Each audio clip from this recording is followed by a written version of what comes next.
can do it with a straight face. I don't understand. Okay, I'm going to start us again today to see if we are awake, and I have a couple of questions for you. So, in an RFP, we do accept electronic submittals, correct? In an RFP? No. For a sole source contract, you cannot do a sole source contract as a small purchase. Yes, you can. So, in fact, if you have a sole source and it fits in the small purchase threshold underneath that, just go ahead and do it as a small purchase in bid buy. On a concession, what does business value equal? The profit, both sides profit. Both sides. Revenue that's going to come to the state and revenue to the vendor, those two things together equal the total value of that contract. And your end users back at the agency, if they have a problem, they should contact the state user help desk, correct? No. No, they should not. What do they do? The APO. Yeah, you're going to contact your trainer, which is all of us now, too. Contact your trainer, contact your APO, contact your STO. And I just wanted, before we get lost and everything, thank everyone. Quite honestly, I literally have done training for about 100 years, and I am not exaggerating when I say you've been the most tolerant, patient, and fabulous class with really good attitudes. So it's exciting to me because I know we're all out there doing procurement, and sometimes that can, wear on your attitudes a little bit. But it's been really wonderful. To everyone that's out there on the WebEx, thank you for being patient with us, too, and thank you for participating. It's been really good. We're going to switch things up a little bit from the schedule that you have. We never got to emergencies yesterday. We are going to get to emergencies today. I hate to tell you, save the hardest for last, but we will be doing emergencies today. I'm going to start with general notices on our schedule, and then we're going to have a guest speaker come in and talk to us about vendors. We're going to get through the training resources. We're going to get through the whole registration process for your users back at your office, and then we're going to talk a little bit about business intelligence and reporting. But we'll work really hard to get you out right on time today, so we should be done at noon. General notices, a really nice, easy way for us to start. If I can find my general notice page. What might you use the general notice function in BidBuy for? Can you think of anything you might use it for?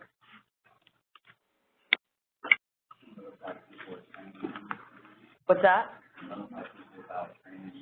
Yeah, absolutely. The BidBuy team uses the general notice function, and we actually use the news function sometimes to notify of training events. The general notice, the biggest thing right now is that posting of exempt procurements that agencies are required to do either with each procurement or on a monthly basis. So the main purpose right now is to do a general notice. The other things that we might use general notices for is any other required postings, such as a BEP annual report. Any of our annual reports might be done through the general notice function. But at the agency level, you're probably going to use it to post your exempt procurement. And with everything that you've learned this last 2 days, hard to believe it was only 2 days ago that we started.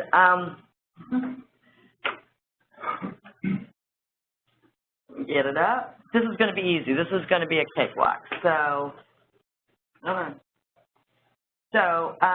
General notices in BidBuy are where you need to publicly post something out and you want it to be posted and you want it to be searchable, you want to be able to find it later, and you can use it for a variety of different purposes. So today we're going to create one and be able to locate a notice. And it really can be used for any state communication that's appropriate for a public posting on a bulletin. So really anything can be used. And it could be also, some other examples that we have here on our list is when we have a change in the small purchase threshold. Sometimes we'll post that out as a public notice. It could be used for a vendor suspension list. It could be used for any annual report. So it's really flexible and it's used for reporting. And the only document in BidBuy that you have to use when you're going to post a general notice is the bid document. So you do one document in BidBuy and you're done, which is why it is so easy. The flow is to create a new bid document. use an open market type. You're not syncing this up with BidBuy, and it's not a master contract, so you're just going to use open market. You don't allow any electronic responses. That's the key feature. You submit it off for approval, and then you publish it. So it's that simple. And let me get out of here and pull up BidBuy. And let me actually log out. You know, I haven't really talked a lot about your log out button up here in the corner. Log out is really something that we should use a lot. So instead of walking away from our desk and leaving BidBuy open and leaving our door open, like I said in the beginning, where someone can order 1,000 penguins and have them sent to your office, log out. So when you're walking away from your desk, you know, you really want to pay attention to the security of the system. So go ahead and log out. And logging back in, really straightforward, of course, probably unless you're doing it in front of a public group. But the other thing that we didn't talk a lot about is where do you locate things, and where's our public face, and what does the public see? And so with a general notice, we've talked about how the bid document in BidBuy is what publishes out. If you look for an active published notice, the place that you're going to find it is here in Open Bids. So let me just go ahead and show you what that looks like. In Open Bids, there's not an advanced search functionality. You don't get to search based on you know, specific criteria, but anything that's posted and active and out there will be listed here on this Open Bids section. So that's what you find in Open Bids.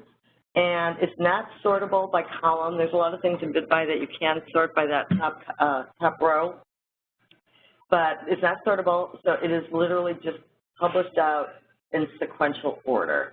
Although I'm looking, yeah, for dates in date sequential order. So that's what's there on the Open Bid section. Down here on active contracts, that is exactly what it says it is. It's the same kind of thing. It shows you all active contracts in the state. So anything that hasn't reached its contract end date will be listed out here. And what you can search by is category. So these are standard state categories, and you can search by category. Hey, Dave, Hemp State will be ready for you in probably 10 minutes. All right, great, thanks. Dave's here, everybody. Hey, I thought it was But contract and bid search, this really is a great functionality for our public-facing information. You do have search capabilities on that bid search, and you come out and you let the system know whether you're looking for a bid or a contract. And I select bid. I can select, you know, any criteria that I want to search on. And let me see if there is anything out there. Bid number, bid description that says notice. I don't know if we have many notices out. If there are, though, I should be able to find it. And so there are some things out here. This was a practice general notice. So we've got practice general notices, but those are how you would find a notice within the system. So back out, I'll show it to you once again and show you where that's at. So we've got open bids, active contracts, and then our historical contract and bid search, and you can use that. In BidBuy, we have unlimited storage, so we can attach as many things and store as many things. There's no issues there. Down here, you can do your registered vendor search. That's that information. You can use criteria to search for them. We've seen that from within the system, so it looks the same. And then just a reminder, these first two things don't apply to us. Registering or completing the registration, these are vendor functions. We'd love to rename them, but we don't have a way to rename them and say vendor registration, vendor completing registration, but that's the vendor functionality there. So there's your search features, and this is what what the public will be able to go ahead and access. But let me go ahead and log in.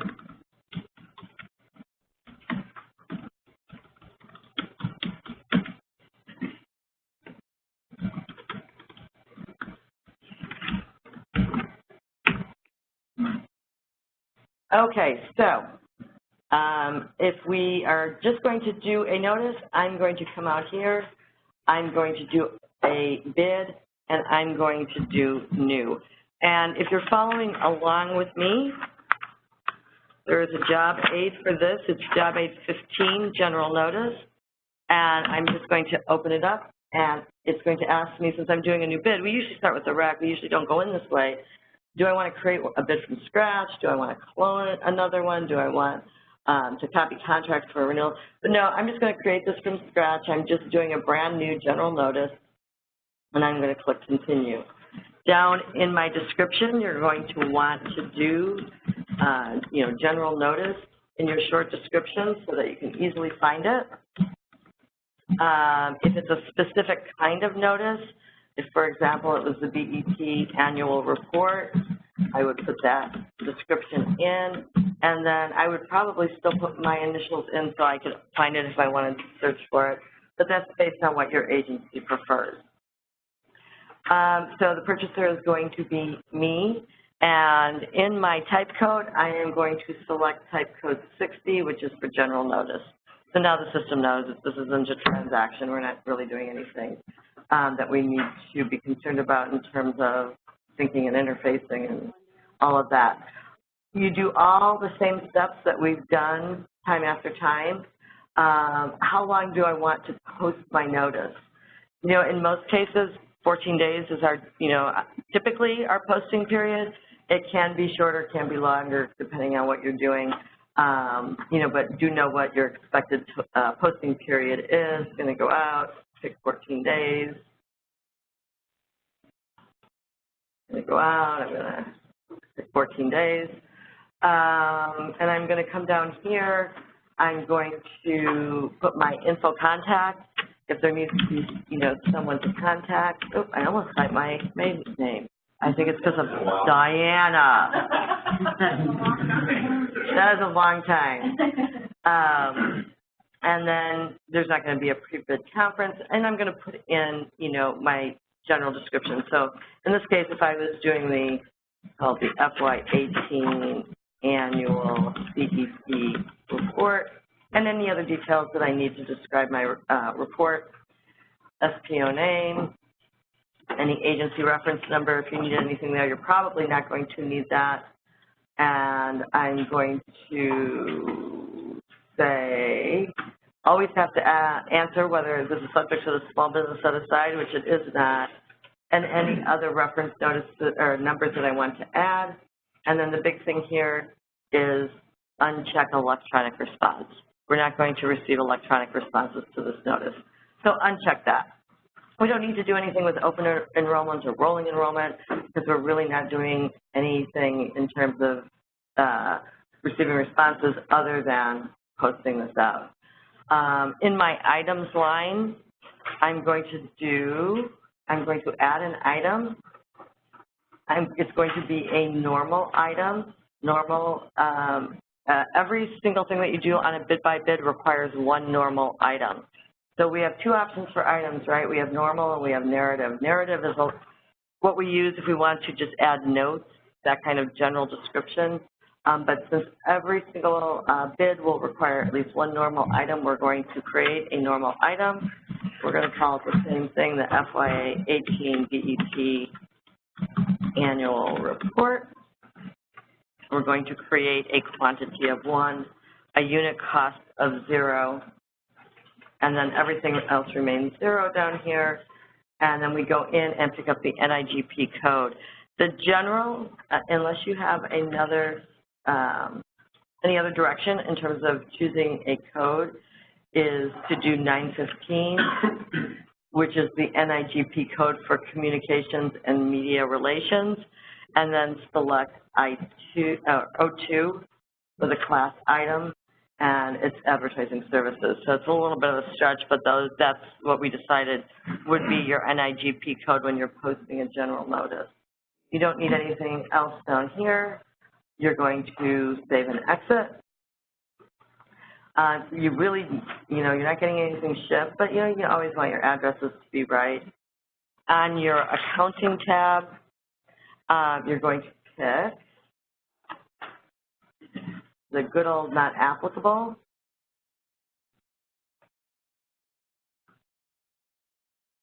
And select that. and then you have to save it out. Even though it's an accounting transaction, you still have to go through these steps. And in your attachments, here's where you're going to go out and grab that annual report or the notice or whatever it is that you want to attach.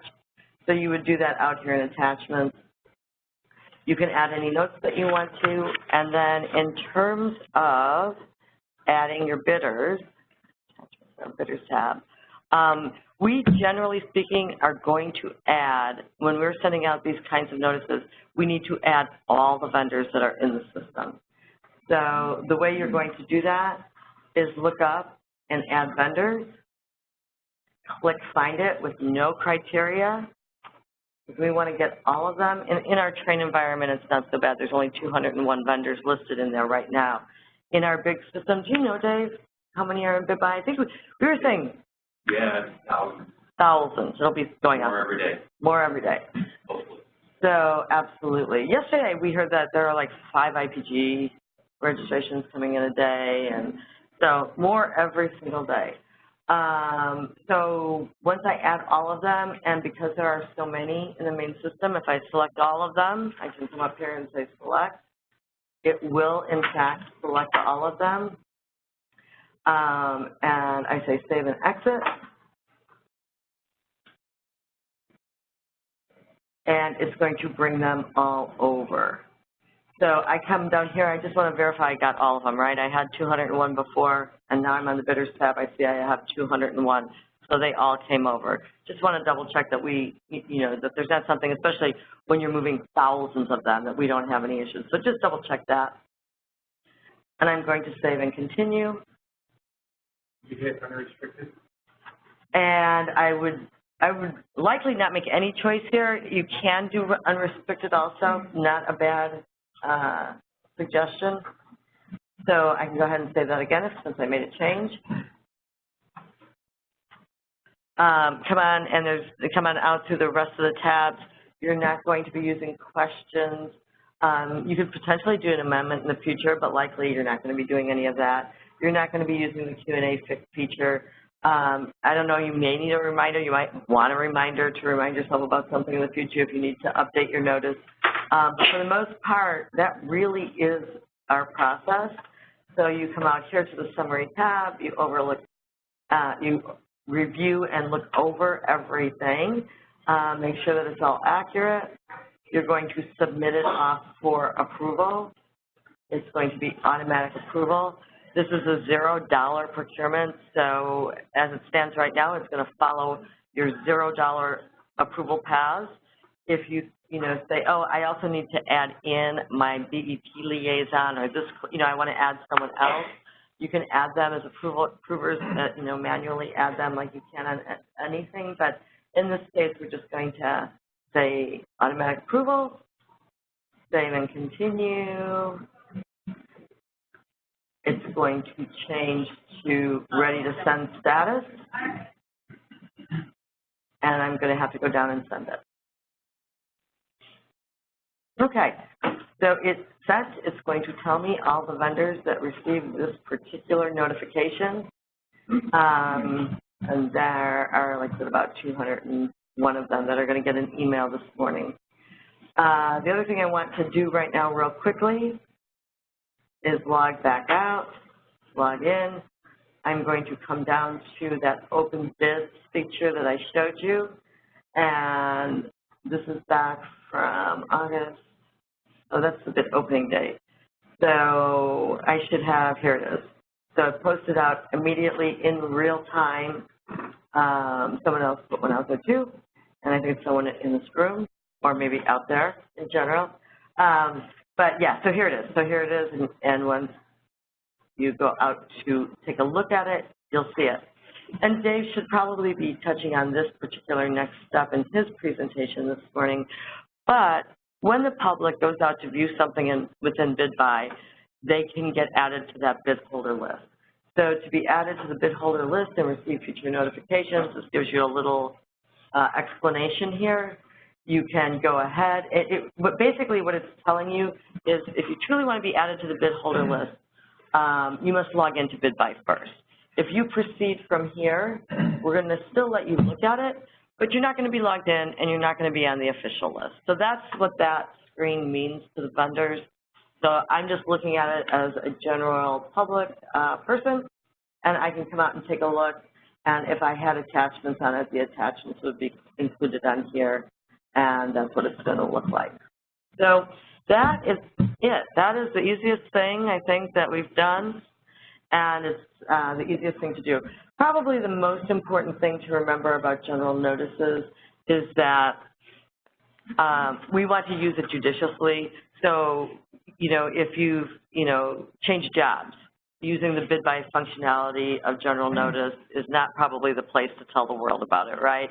We only really want to use it for those things that are required to be on the bulletin and published out. So when you go to use it, make sure you're using it for one of its intended purposes. So with that, I'm going to turn it over to Dave Luttrell. For those of you who don't know Dave, Dave is an SPO, and he's also our small business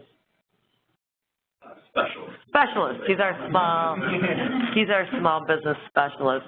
And so Dave works a lot with doing direct communication and training with our vendors. He also does small purchase training with all of us. He's a pretty busy guy, and he's also the SPO at 3 agencies? They keep tracking. Okay, he's got more than 3 agencies, got a lot of agencies, but he's been around a while, and he is really familiar with the vendor side of things. So we brought him here today so that you, when you get those calls at your agency from your vendor, you'll have some idea what they're asking you about. Can I look at, brought it up on this? Sure. PowerPoint or PDF, or I wasn't sure if we had access to it. We don't. So the flash drive is the way to go. Yeah, so if you want to pull it up on a flash. Morning, everybody. Morning. So now you guys are experts at BidBuy, right? They've been through it, I'll tell you. Okay, so there's our login screen if you need to log in. Thank you, Lori. So, like Lori said, we're going to take a look at really what the vendor sees here. So I'm just going to walk through a few things because you're seeing it all from the state side, right? So we want to just open it up and take a look at some things that, because, at the end of the day, the vendor is going to come at some point and ask you guys questions. So rather than immediately say, oh, call the help desk, you guys are going to be experts and be able to walk them through a couple things. Because a lot of it's going to be very easy stuff. Hey, my password's messed up. Hey, I know you. And other things will be like, how do I submit a quote? How do I submit a bid? I got this email. I don't know what to do. So we're going to arm you with that information. So we're going to talk through, like I said, just kind of what the vendor really sees.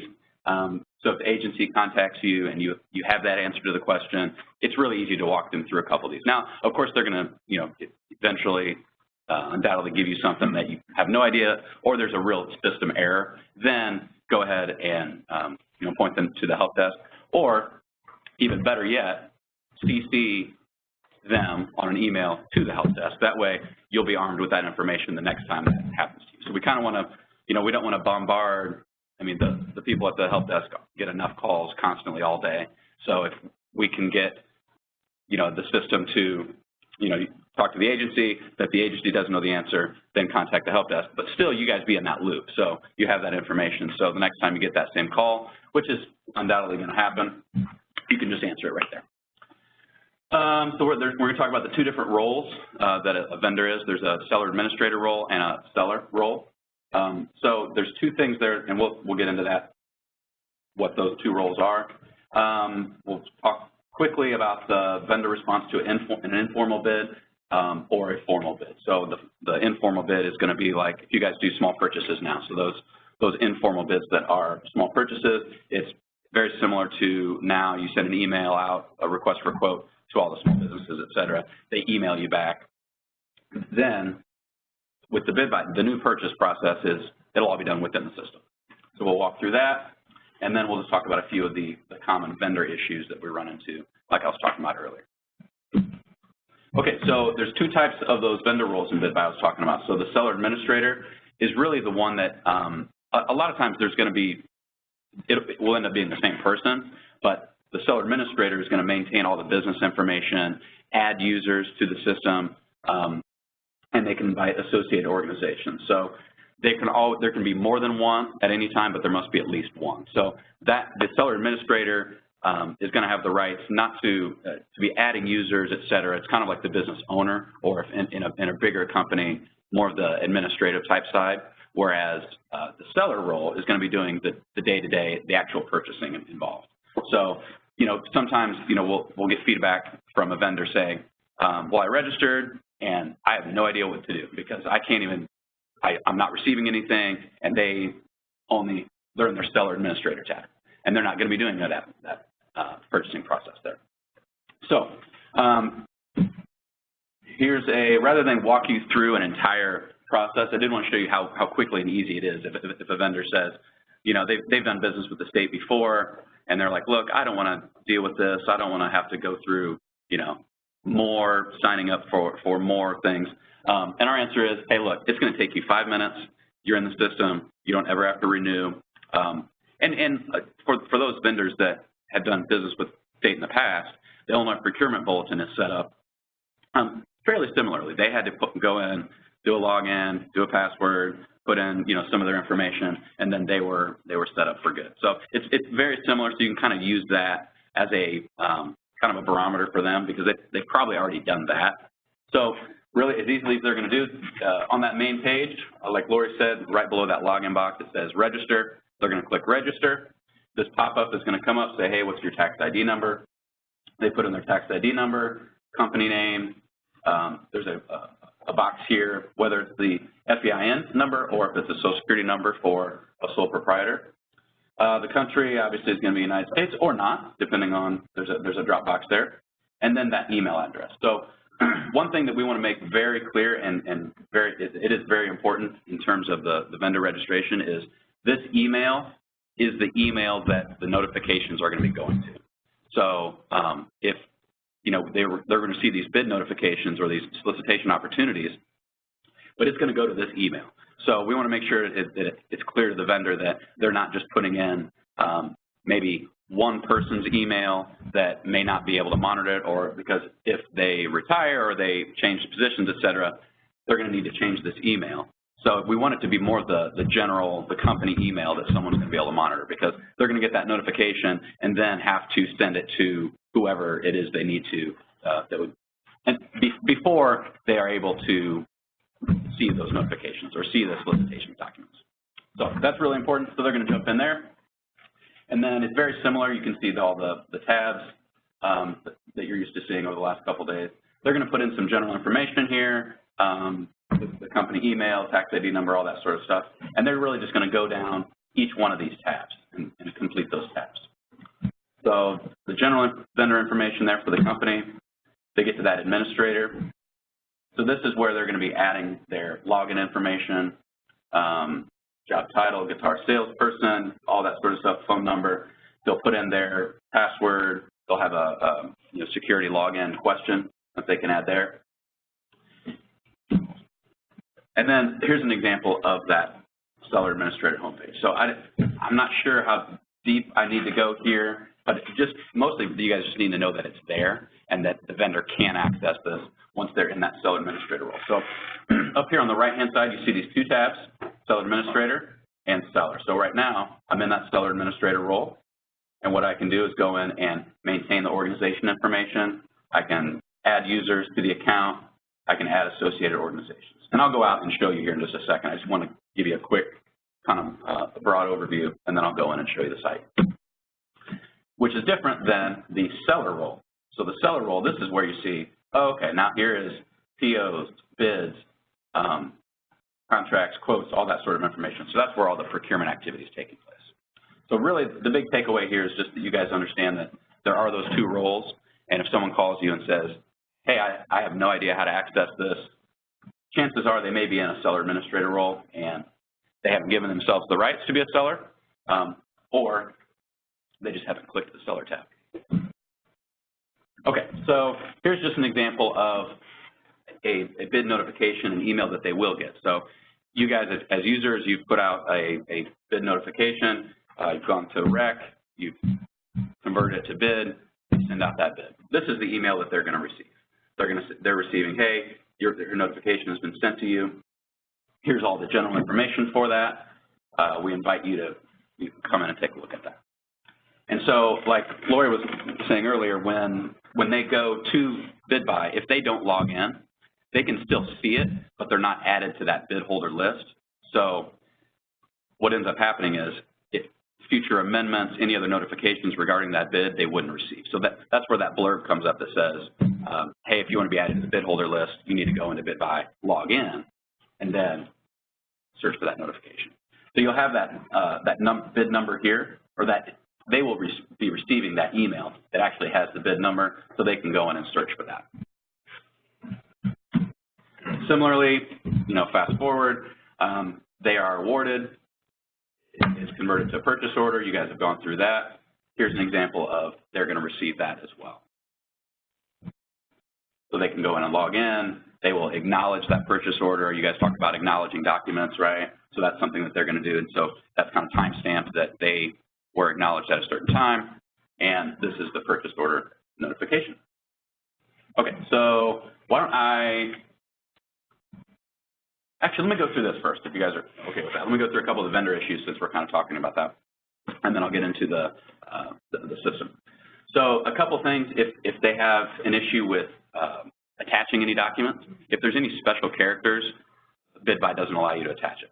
So it'll come up, if they keep receiving an error, just see if they have one of those special characters that are there. So you can see down here, those are the special characters that are specifically not allowed. So that attachments tab is going to be really important because if someone enters a bid or a quote that doesn't have all the required information on that attachments tab, they could be deemed non-responsive. And that's the last thing we want. I mean, we want to be able to have as much competition as we can. So we never want to throw anybody out, but there are certain procurement code and rule that says, this has to be a part of the procurement file, otherwise you're deemed non-responsive. So we don't want to do that. So that's just something that we talk to the vendors a lot about, to make sure that everything that is supposed to be in that procurement file, in that attachments tab, is attached. Okay. Another one, especially for our the 5-digit codes, the NIGP codes that they sign up for. This is directly related to our Illinois Procurement Gateway vendors.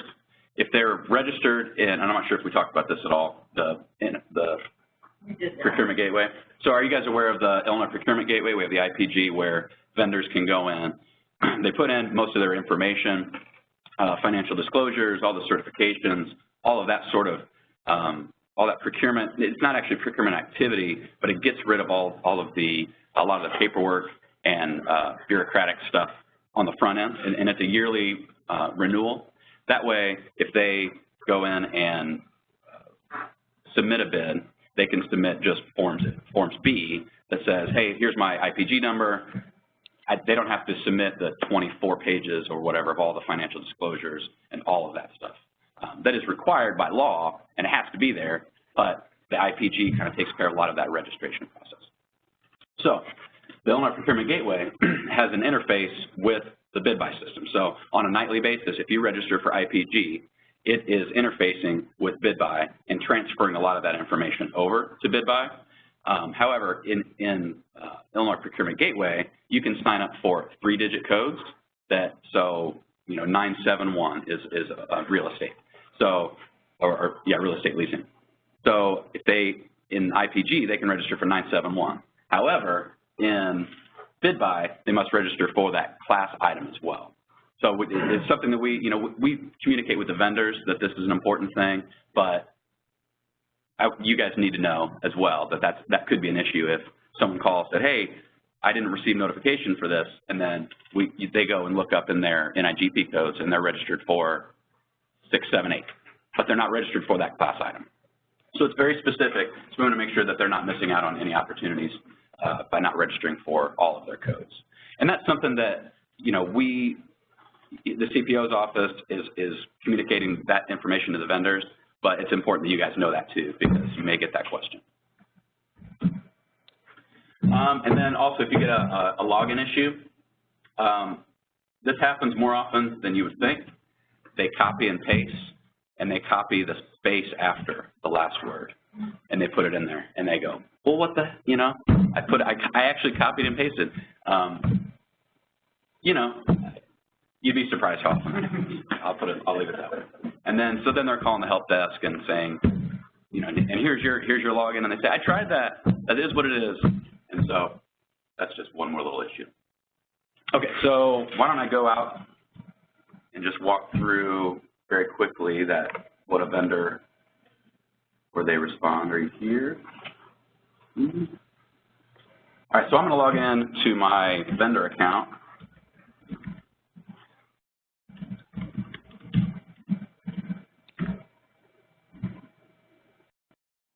Okay, so this is kind of what it's going to look like from that seller administrator like we were talking about.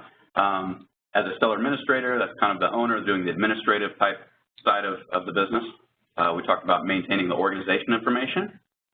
I can go in here, I can change my NIGP codes, I can maintain all the general organizational information. Go back in here if I needed to change any of this. For instance, I needed to, you know, one thing that we always say is make sure that you go in and check on those NIGP codes to make sure you're casting a wide enough net for your business, because we want them to have as many opportunities as possible. So they could go in here, they can add additional codes. If they are receiving, I keep getting notifications for this one thing, I want to get rid of it, they can go ahead and deactivate it. So they'll maintain that. It'll display all their inactive codes, and so they could reactivate their codes if need be.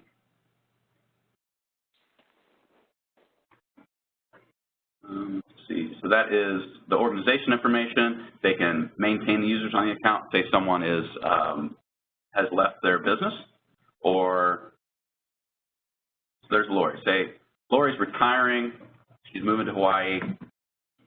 We're all going to follow her.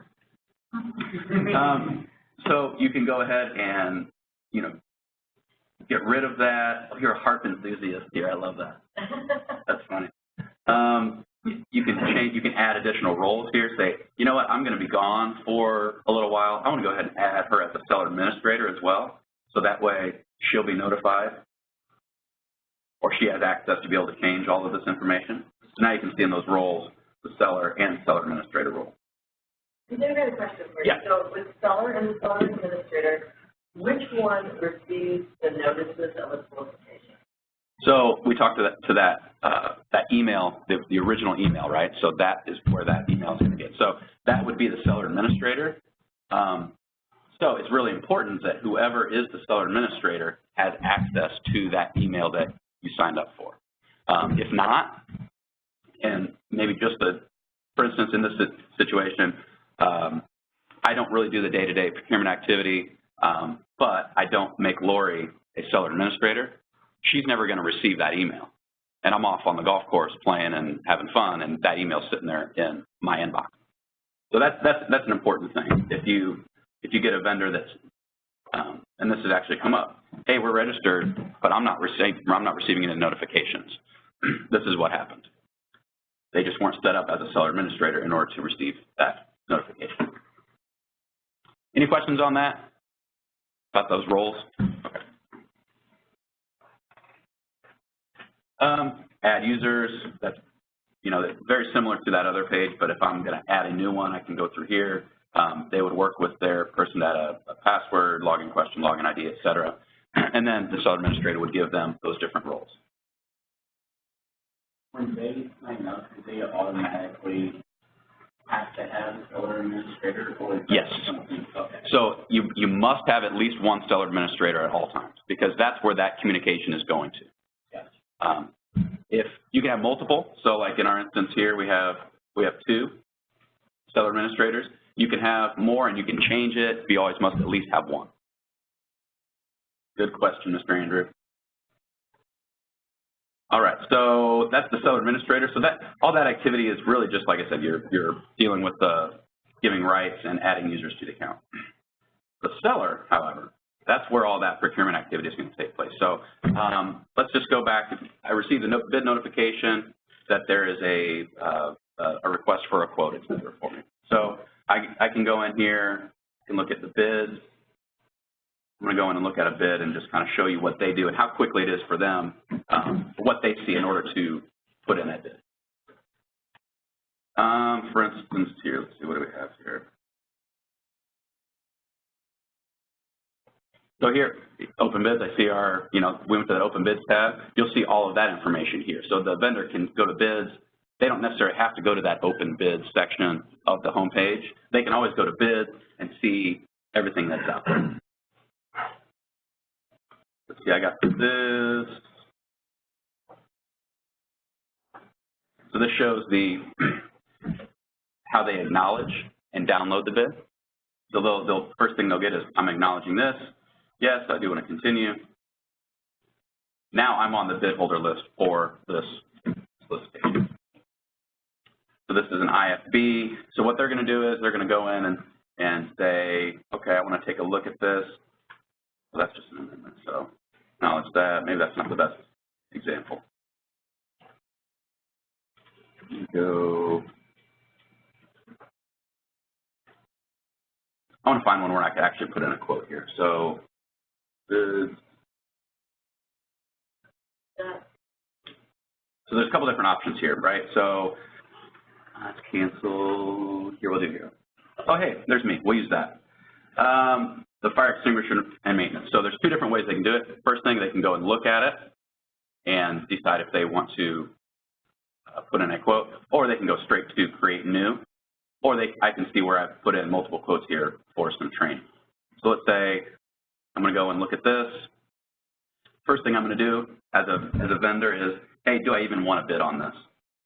So I go and I'm going to go and look at the file attachments. I click that. I open it up. Yeah, this is something that I want to do. I do want to put in a quote. I can provide this. So they're going to create a quote. And they can put in comments. They can add all this additional information if they need to. I don't think I need to get too far deep into that for you guys, but mostly just so you can see what they're seeing. They're going to go in and put items. So they're going to see some of those same types of errors and warnings that you guys see on the state side that is saying, hey, look, terms and conditions aren't acknowledged. You're not going to be able to put this quote in. Fire extinguishers. I don't know, what's a good fire extinguisher going for these days? $80. 80 bucks? Cheap. All right, renewal option. We're going to make it 90 for the renewal. 100 for the maintenance. 50 for that. Then continue. Now they can see that their quote for the entire quote is there. Questions, there aren't any questions, but oh yeah, there are questions, shoot. So, are you licensed fire extinguisher? It's not required. So from the state, I know you guys talked about if you put in those questions, you can make them required or not. Your agency will really be able to utilize that function if it's appropriate. Sure. Subcontractors, I don't have any. Notes, for their side, this talks about, they can add notes for themselves. This isn't viewable by the agency. Terms and conditions, this is something that is a hard stop, so I must accept. So I'm going to accept that. The attachments, maybe this is where I would go in and actually put my quote, where I can put all the documentation, or if I'm a licensed fire extinguisher guy, I can put something in there, who knows.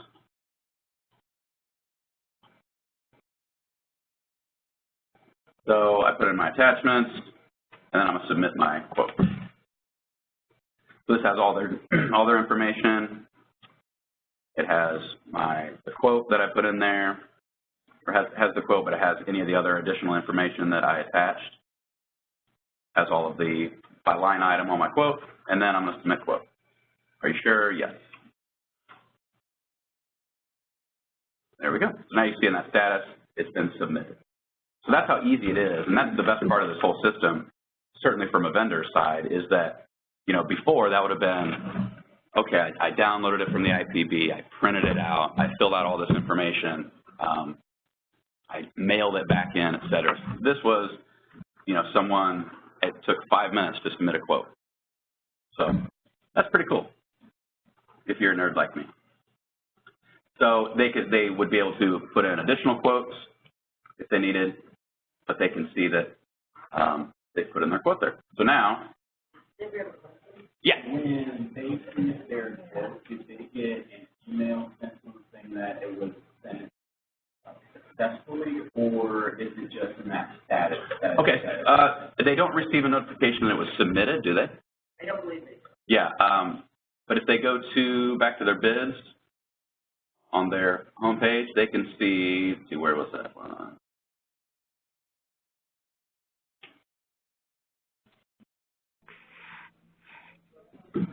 They are able to see that they submitted it, though. Okay, got it. It doesn't trigger a specific email, Okay. but I had somebody who kept on saying, I keep on submitting, but it won't indicate that I submitted it. So it just indicates it under the status. yeah, let's see, where was that one? Okay, so here, for instance, if they go back to their open bids, that's where their quotes, they can see, oh, I did put in that quote. You just have to go all the way to the actual bid, right? Yeah, they just have to go back to that bid, yeah, and they can confirm that that was there. Or if they go to, sorry. Yeah, just like we talked about creating a revised quote because we have made an error, vendors have that same opportunity to submit those multiple quotes on a single bid, either because they've sent a little bit right, or they've made an error. So they can create revised quotes. That's why you'll see one vendor that's showing multiple quotes for the same bid. And the other way that they can see, so that's one way. The other way is they can actually go to quotes, and they can see their different aspects of their quotes. So they can go, oh, these are all the quotes that I've submitted. Now, these are the formal quotes. So those are the, you know, and that last one was a formal quote. It was over $100,000. They can see, oh, these are all the ones that I have submitted. Or maybe these are my informal quotes on those smaller ones that it was just an informal quote that it's a little bit different on the informal quotes. It's a little bit easier. Let me show you that. Actually, that's a good segue. So on the informal quotes, here I received an email. This is going to be less than $10,000. Informal quote I can create, but if it says view or update, that means that I have already submitted one, and I could go in and change it if I need to. So on those informal quotes, like Lori was saying that, you know, they may submit a revised quote, et cetera. They can go in and change it up till that bid open date. But for this smaller one, for an informal quote list, it's even that much easier. Quote, informal quote, the attachments, they have that RFQ on a small purchase. What are we buying? Canoes? On a canoe for, what's a good canoe go for these days? $250. That's a cheap. No, we don't want to. Safety first. We'll do $500. We don't want to be in a $250 canoe. Boom. For an informal quote, it's that easy. It's there, and they can see that informal quote. If it says view or update, it's been submitted, and they can change it if they need to. That's a good question. I've had vendors say, you sent me an informal quote request, Mm-hmm. responded, and now we don't see anything. What's happening? They didn't know where to go for the status. Right. So for the informal quote, it's not tracked as much because it's really like how you guys would do it now. You send an email out, they send an email back to you, you process the purchase. So it's similar in that regard, where those formal quotes on an IFB, RFP, et cetera, those, you know, you go in and see those. But from a vendor standpoint, they can go to that quotes tab, they can go to their informal quotes like that, and then they can see all the informal quotes that if they hadn't submitted it yet, it would say create quote here. How do they know if it's been, say, we gave it to another vendor, will it ever update them on an informal? Because those informal quotes are not, and those small purchases, similar to the way it was done in the recent past, it's not, those weren't put out on the IPB. So I mean, do agencies, So, yeah, so what my recommendation would be for that is to tell the vendor to go up to the magnifying glass, like Dave, before you do that, can you copy me the, yeah, there you go. So, you know, to look at the bid number and to go out and do a search for a bid, give me that number.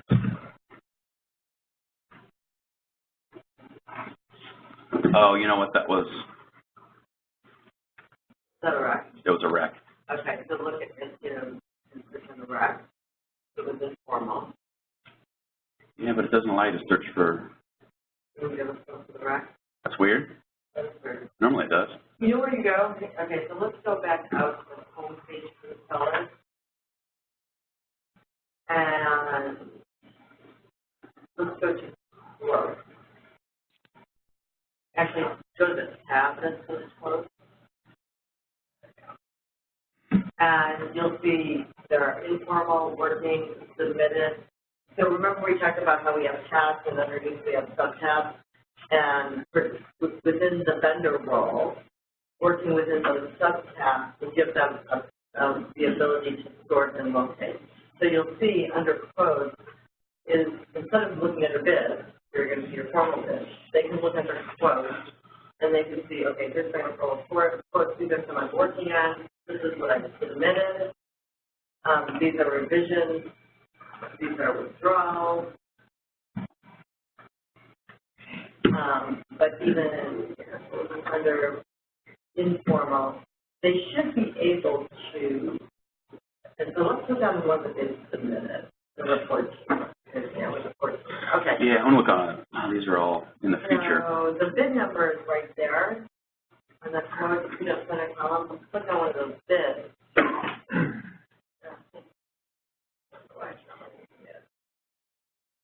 I think that's what some of the vendors said, they go out to look for it and it disappears. So maybe I already gave it to another vendor and it's no longer available to view for them. I didn't know if there's a certain point where they kind of expect it to drop off. Right. Well, I mean, in the past, as an agency, would you notify the other small businesses that they didn't receive? Sure. I mean, I think it's pretty much the same thing. I think from their side, they're thinking like, okay, we've got 10 open bids that we've put in, or quotes that we've processed. Yeah. We're just marking off our list, okay, we didn't get this one. So Right. Me, I've just been telling them, you'll get a notice if you are selected. That's not all I can tell. Right. Now, I will say for those informal quotes, that's very simple. For the formal ones, now it does notify once there's an award, they are notified, hey, it went to this vendor, these are all the vendors that bid but did not receive it.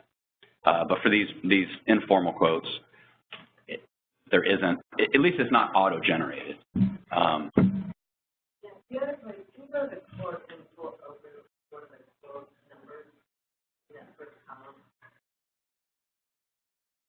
Let's see, and you see where there is the bid number over there to the right? Mm-hmm. Push that, will that open it up?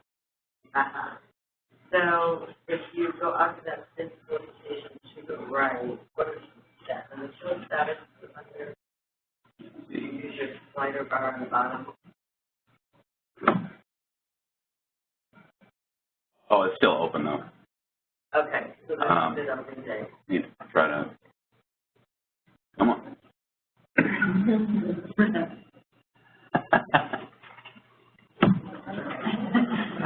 All right, training's canceled. You know what, that's a really good question, and I'm going to follow up on that and see, because it certainly makes sense that they should be able to get status. You know, the issue with the informal quotes is they're done after requisition, and requisitions don't publish out. So it's not like you go to the homepage and you easily look them up. The only thing that publishes are the bids. So let me write that down. So this question, and see if we get a good answer to that, I'll cover it in one of our weekly sessions. Yeah, I was under the impression that those informal quotes, just once it's just like them sending you an email. I mean, they can go back and see that they submitted it, but there's no there's no real formal notification system.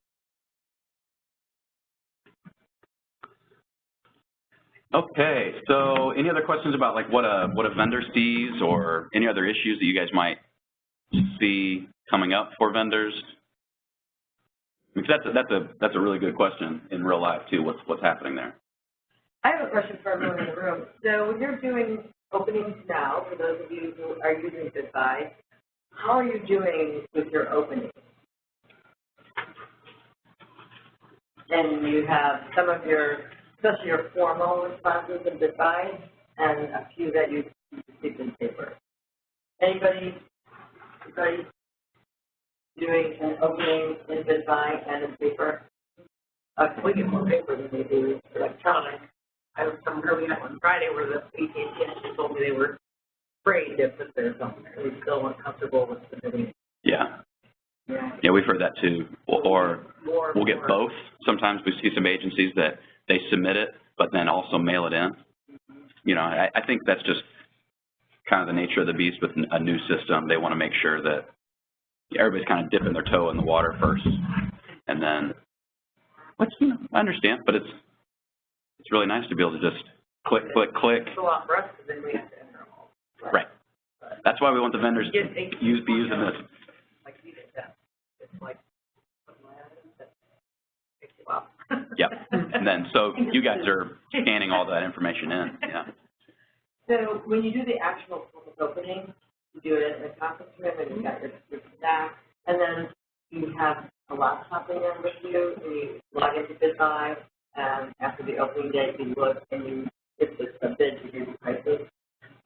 I had an opening as well, where it was an informal, small places, but it committed a paper to grab the BidBuy. So I had someone with me that I sent them a email, so I sent an email back letting them know that I would open their proposal after the bid date had closed. So that would end when I was in Okay, so it sounds like we're still getting used to it. I know we've had some concerns in the past about remote locations where bids might be open. I think mostly to the Department of Corrections and maybe DNR things or maybe DOT regions. But no one's having any issues that you're aware of yet about being able to open paper and electronic at the same time. Yes, it's good for me that the acting APO is not able to open it. They don't have that option. Okay. They need to get their registration form updated. There's probably something in their roles or rights that isn't correct. Randy actually is going to be here with us this afternoon to go through all of that and explain all the registration and roles and rights and that stuff. But yeah, so it is important that we read both of them simultaneously, publicly, and create them and make them part of the public record. So if you haven't done one yet, there's one person in the team, Lori, that might be able to help you. That she does very apparently. But I was just curious about that, what experiences you've been having. Yeah. Okay, if there's no more questions about vendors, we can take a break. We can come back at 9:45 and then we'll get started on Do we have, and we didn't check, are there any questions in our WebEx? I was trying to do what my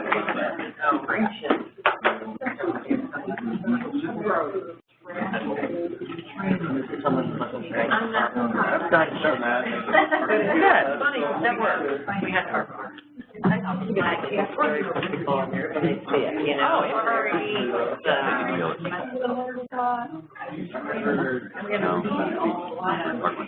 were there. Did you take it? No, it was like 3 of them there, and some of them. We did the, Why would you want? Exactly. No, I wrote it They're all down. worried about it not being. I'm wondering how to. I think it's like that Ivy was like, yeah, we might someday use this, we're gonna let you get some. Yeah. Get through all that, yeah. General services, and Yeah. then, we'll just step right in, right? Yeah, right. They're actually at one that you'll be doing. Yeah, it's been a really good fun. We get to this room on Sunday morning, there's no Dr. Computer, there's no projector.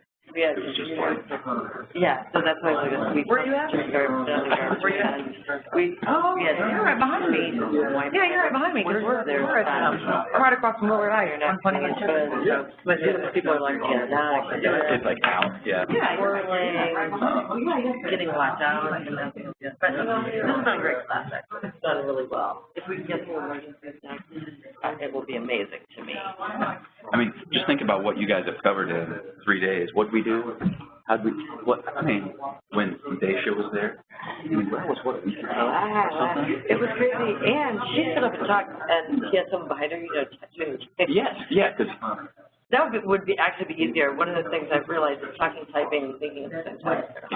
yeah, you really need to have, you're presenting and then. Right. Because that was pretty helpful. That was.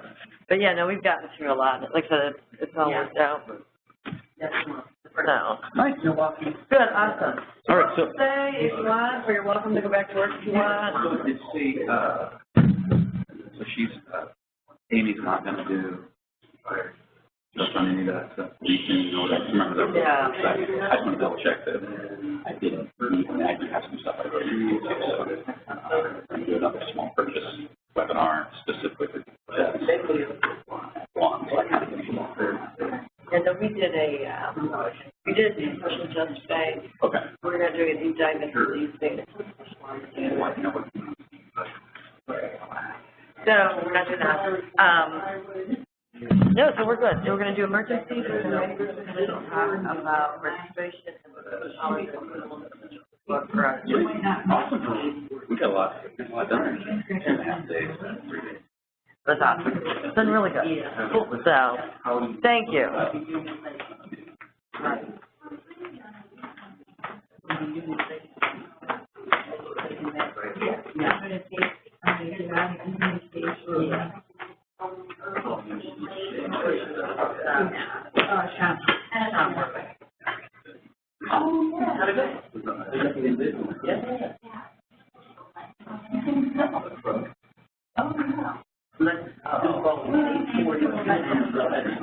I mean, like, you're looking at me.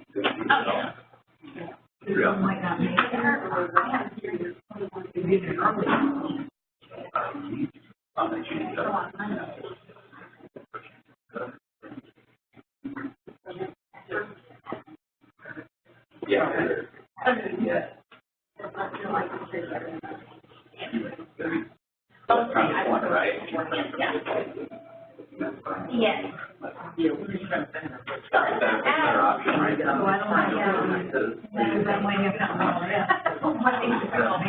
Right, yeah. What they call you, like, no.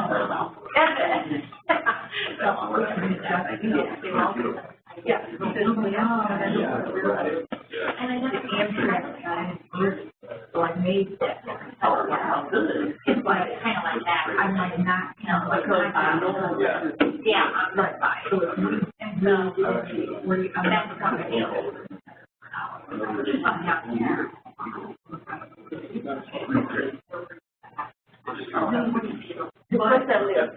Right. It's down, so like, I got 2 minutes and I just, you guys know what's right, and I got it on the track. So the last time, when you make it, was it on the other side, the whole, For sure. they like, so what we coming in, it wasn't on the side. I know we got out, and I asked the lady, the corridor, and I moved down that corridor, and I did the track numbers. Okay. I'm like, take a picture. You gotta be more minutes. Like, that's the way I had a lot of time. No, that's not a lot of time. So I definitely that we have. Okay, so they did that whole routine, because I didn't buy ticket. And and then. Now I send did. it in, and then all that. Yeah. Well, I'm ready to do that, so I don't get A elected. regular post grad years before. Well, that's all I have, like, they kind of did this, I would rather be like, well, now, it's like now, and then it's like, well, it's like, but then, so, I didn't. I mean, The computer, so I was like, oh, it's a little number. Yeah. so, so many people like, Like, I know. So I have like, but I don't know how Monday, you know, but, yeah, I was like, I really want to be around that. Right, it's more simple searching now. Yeah, so it's fine. Very cool. Yeah, we're gonna find that. Yeah. All right. The homestead.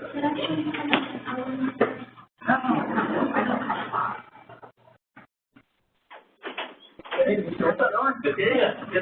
Big trip down here just for this? Yes. All right.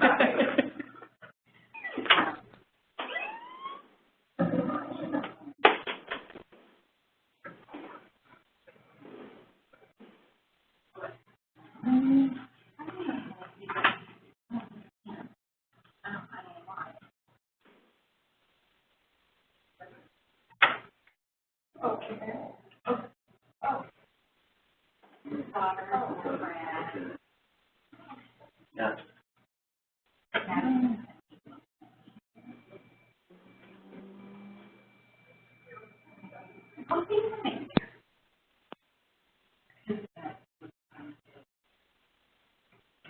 Well, that's nice. Yeah. Oh, nice. I like to. Oh, yeah, yeah. Yeah.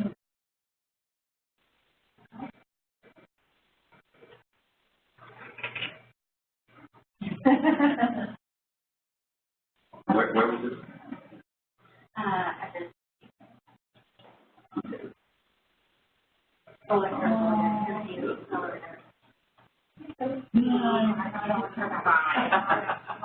but she turned 5, and last year she was in it. But last year, she did it 3 years. I mean, you're lucky. So last year That's personality. yeah, she did. Confidence. I thought maybe August. So, but, thank you. And she said, oh, what do you want to see when you grow up? She said, a rock star. She said a rock star, and they, I don't know, they asked her something else. Oh, they asked her what her favorite,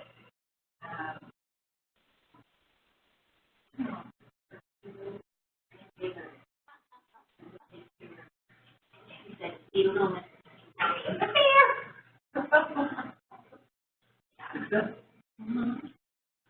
Awesome. All right. Well, have a You rest day. Yeah, I got a bunch of teens called me. You know, she's the Oh, yeah, she let me get some things for all that. Yeah, I guess none of them made it to the training or something, so I got, you know, that means for small purchase, like I did those file webinars. They didn't make it. I guess a bunch of do it. Talk to how to get through that. You can't put it. People made it, so. I'm gonna do a specific one for DHS today, a specific one for all the people. I'm hoping to do those, so. Yeah, I I thought those were all done. You know, we're all, you know, the people. So I was at CDB for a while, and then I moved over at CDB. All right, well, I'm gonna head back. And then I moved over Yeah. to work on this project, so I've been on this project for 2 years. Oh, But I've been in every role. See ya, thanks, Dave. Thank you. PCM, SPO, deputy, goodbye person, Oh, PPO, you've been- PPO for a while, so I've done all the little roles. Huh, those sound like big roles. Yeah, well, they've all been interesting, let me put it that way. There's nothing dull about procurement. That's the one thing I will say, there's nothing dull about procurement.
Hey, yeah.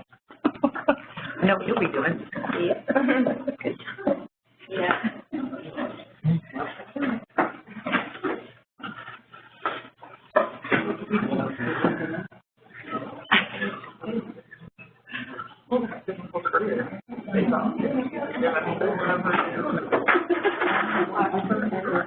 The only time I didn't do was my first 3 years, my 3 years in state, I was Secretary of State and DA.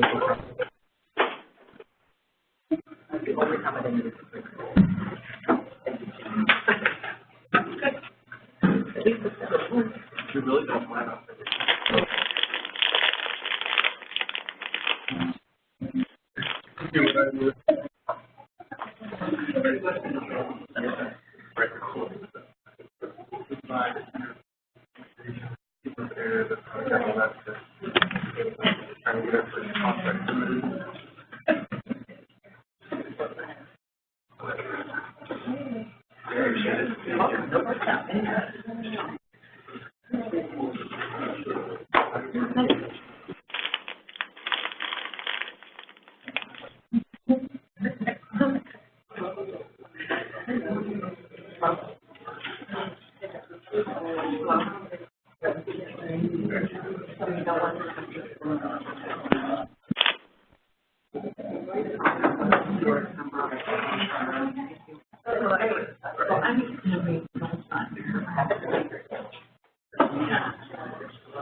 Okay, we're going to go ahead and get started in 1 minute.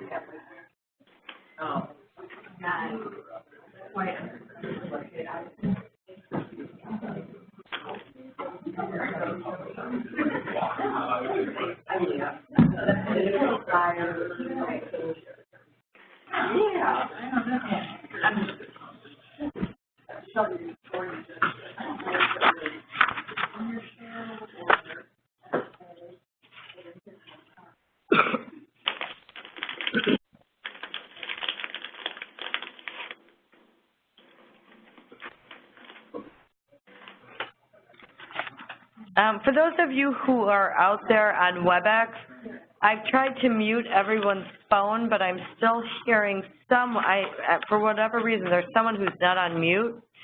So if you're not on mute, mute yourself. I tried to mute you from here, but I can still hear someone. And for today, we're going to be using the number 4 emergency and emergency extension job aids. So that's number 4, if you want to get that one handy. And I'm just giving you my disclaimer up front. This is, in my opinion, the most detailed of all the procurements that you can do and bid by. So bear with me. And if I miss anything along the way, especially over there, Brad, let me know if I've missed any check boxes, and we'll get us through all of this. So I don't know if, some of us do emergencies all the time, and you get used to doing emergencies, and you know how to do emergencies. Others of us do, one emergency a year, and you sit down to do it, and there's a lot of steps to it. So we're going to walk through all of that, and hopefully you don't have any emergencies, right? You never have an emergency procurement.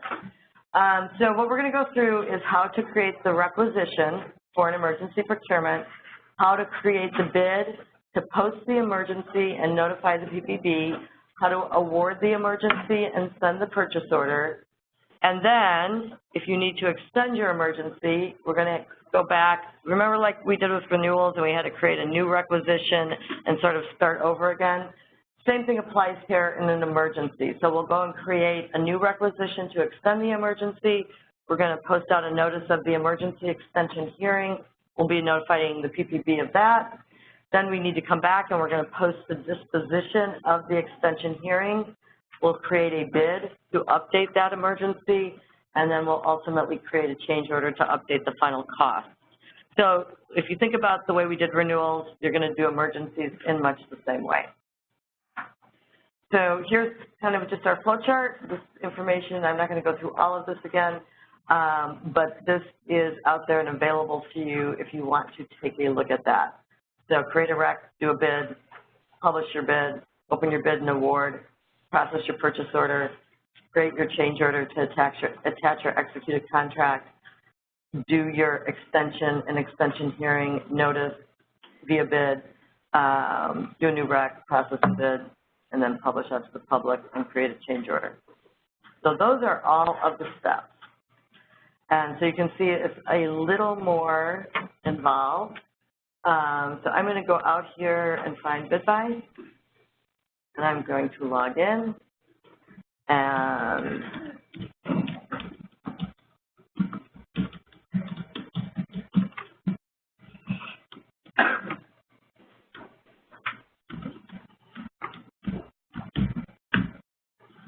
okay, so we're out here, we're on our home page, and I'm going to go out with documents and grab a new requisition.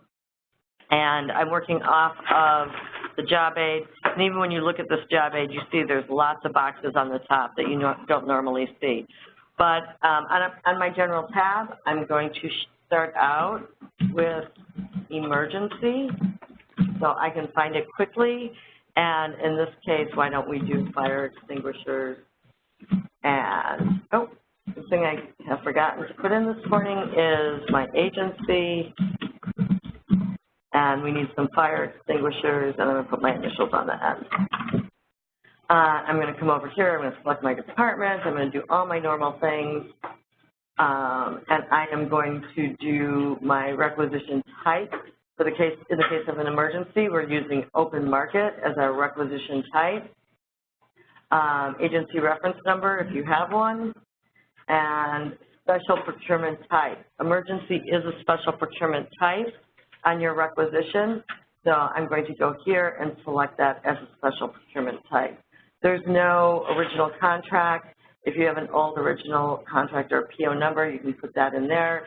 This is not a release, so I'm not using release, and I'm going to come over to my type codes, and I'm going to pick commodities. So this is asking me what I'm procuring. That should do it, and I'm going to click Save and Continue. I'm going to come over here to my items, and at this point on an emergency, it can be just a single line item. So, you know, generally when you're starting an emergency, you're not sure maybe what all you're going to be procuring, and sometimes you might know. So sometimes you might be ready to say, I'm going to do an emergency procurement for these 6 things. But if you don't know, if it's a little ambiguous at this point, you can go in and add an open market line item. And I'm going to put in the description that this is fire extinguishers. And I'm going to say that this is an emergency procurement only. So I don't want someone to confuse my line item that I'm putting in the system when it goes out into the big database of line items as being a standard fire extinguisher procurement line item. So I'm just going to put it in as this line item is for emergency procurement only. You know, I may put some other information in here, like it's for my agency, anything else that I want to put in there to make sure that it's clear that we are doing a line item for fire extinguishers and that this is an emergency. I'm going to put my quantity in. I could also, in this case, I sort of know my quantity, but I could also do a single line item if I'm just doing a single line item and estimating the unit cost of my emergency and saying I'm expecting this to be $275,000. So I can do a quantity of 1 with a general estimate on my rec, or I can provide the details if I have it. So in this particular case, I'm going to put it in as a quantity of 1, and I'm going to save and exit. Oh, and it's going to require me to pick an NIGP code, and if I have anything specified here, I'm going to use a keyword and do a search, and I'm going to look for fire.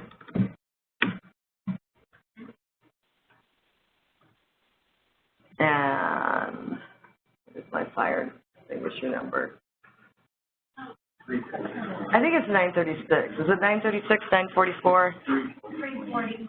340. And then 340. Awesome. and then my class item of 28. And so I'm going to come down here and save and exit. Oh, it's making me select it off, check back, save and exit. And there it is. And in the case of an emergency, I may even know some of this other information. I can add that, any additional information down here. But for now, this is good, so I'm going to save and exit. And in the case of an emergency, you most often know who your vendor is going to be, right? So you know who you're using. So on your rec, you can come down here and look up and add your vendor. And I am going to add my single vendor name at this point, just one vendor. I'm going to find the vendor and choose train vendor 1 because my emergency vendor is known. So at this point, I can publish the informal bid on the web. I can, in fact, show the unit prices to vendors. I can make this a restricted, I'm not going to make, let me take that off. I'm not going to do that yet, actually. I'm just going to leave all of those blank at this point. If I were to make any of those selections, I'm going to publish it right away out to that vendor, and we may not want to do it at that point. So I'm just adding the vendor here, and we're going to save and continue because we have to go through the formal publishing bid stages. So I'm good with that, do all my normal things in terms of address. I come out here and look to see if there is a special procurement type for emergency, and there is. So this is going to route this through the special approval paths related to an emergency, and I'm going to select that. And I'm going to save it based on percentages and rebuild it for all items. And that should clear up any errors that I have there, and I'm good to continue on. Routing won't be there. Any attachments at this particular moment in time that I have, I can add it. You don't have to have any attachments as you're just making your initial request to do your emergency procurement. But if you had anything, if you had documents prepared, you can go ahead and attach them at this point. I can add notes, I can add reminders. I go out to my summary and submit it for approval. And it's going to route through its standard emergency approval path based on what your agency has determined. Just so you know, and just something to keep in the back of your mind, there's been some discussions out at the agencies that when they're doing emergencies, sometimes going through the rec process and getting all of the approvals that they need can be somewhat cumbersome. So, you know, especially as they're trying to move quickly to meet posting requirements, that kind of thing. So this may change in the future, but as of right now, today, this is the process. If you see us change it, that's why. Concern about the time it takes to get rec approvals. So now I'm done with that, and I can come out and I can convert it over to a bid. It's going to ask me if I'm sure, and I am sure, and now I can start working on the bid. The bid is going to be the document that we're going to be using to publicly post out the notification of the emergency. So I'm going to go out to my general tab. Nope, no, I'm not. I'm going to first click my link out to my bid, and then I'm going to come out to my general tab, and it's going to give me all of the things that I'm missing. So it's going to ask me a few different questions here on the bid. First of all, it wants to know what date do I want to make this publicly available, and I say I want to do that right now. It's going to also ask me how long I want it out there and posted. This is a little bit different. In the case of an emergency, because emergencies can last up to 90 days, we're going to pick 90 days. We're going to do a public posting out there for 90 days. So I'm going to go September, October, November, right? October. And I'm going to say, let's post this out until October 9th. So let's keep this posted out there for the entire length of the potential emergency. On my type code, I am also going to select number 40 for emergency. This is not an informal bid, so I'm not doing anything there. I am going to uncheck allow electronic response. It's an emergency. We know what vendor we're using, so we're unchecking allow electronic response. And we are going to enable rolling enrollment. That way, throughout the life and time that this bid is out there posted for 90 days, I can go back in and make updates to this bid and post additional things out publicly. So that's why we do that. Come back over here, and I'm going down, and I'm looking, and there's a contact information there. Pre-bid conference is probably not going to apply. Your bulletin description is you're going to just put in, you know, emergency procurement, you know, fire extinguishers, and any other additional detail in your description that you need to add. Check mark informal bid on here. It's weird. You know, Rolling enrollment. you know, that is a question that has plagued us. So when you check, it's this that does that. Yeah. So even though I'm not checking informal bid, when you check rolling enrollment, it grays this out and it makes that selection. So yeah, you caught, one of the things that really confused us in the beginning is why it was doing that. It just does. SCO name. I've got that special procurement of emergency, and it's going to ask me what my rationale is here right on the general screen of the bid. So you're going to need to explain, again, not a novella or a thesis, but the reason for your emergency. And this is due to, let's say, you know, requirements to have fire extinguishers, and it's a life safety issue. Whatever your rationale is for your emergency, you're going to be required, you're going to need to put that on there. There's a little asterisk there. Is this subject to the small business set aside? No. However, if it was under $100,000 and this is an emergency and you're going to do it as a small purchase, just go do it as a small purchase and follow the small purchase process. In our case, it's not under, so I'm going to say no, it's not subject to it, and it's not a small purchase. There's no original bid number, there's no original reference, none of that. So that should take care of everything that we need on our general tab. I'm going to come out here now to items.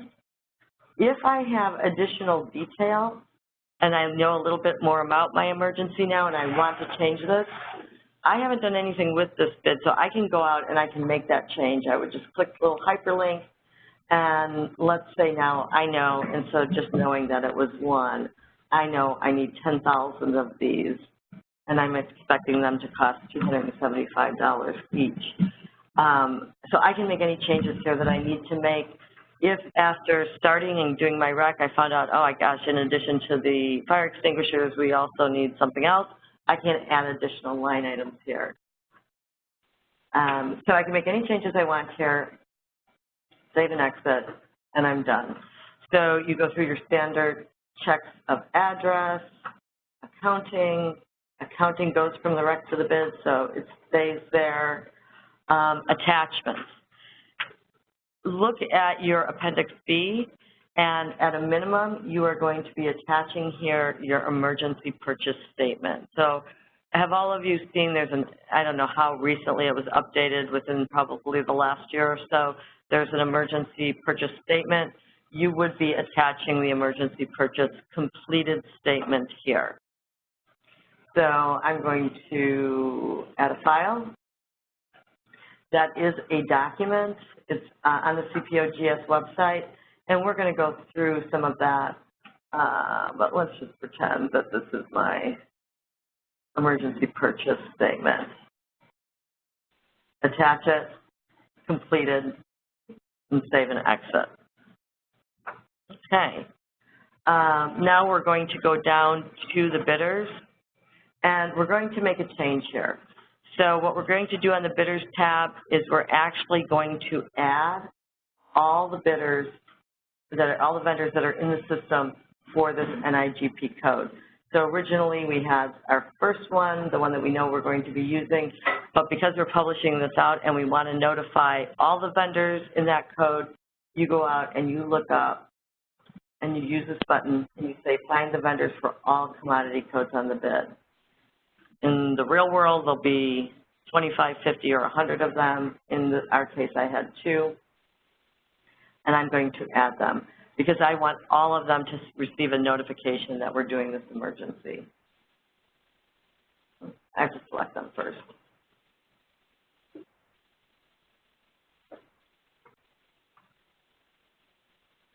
Does that make sense to everyone, adding all the vendors from the commodity code at this point?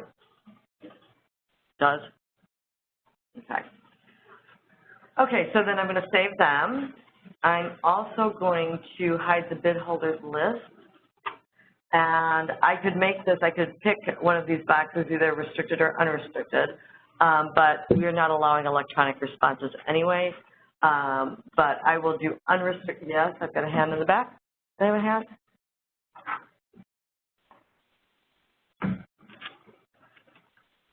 Were you asking a question, Demetra? No, I want.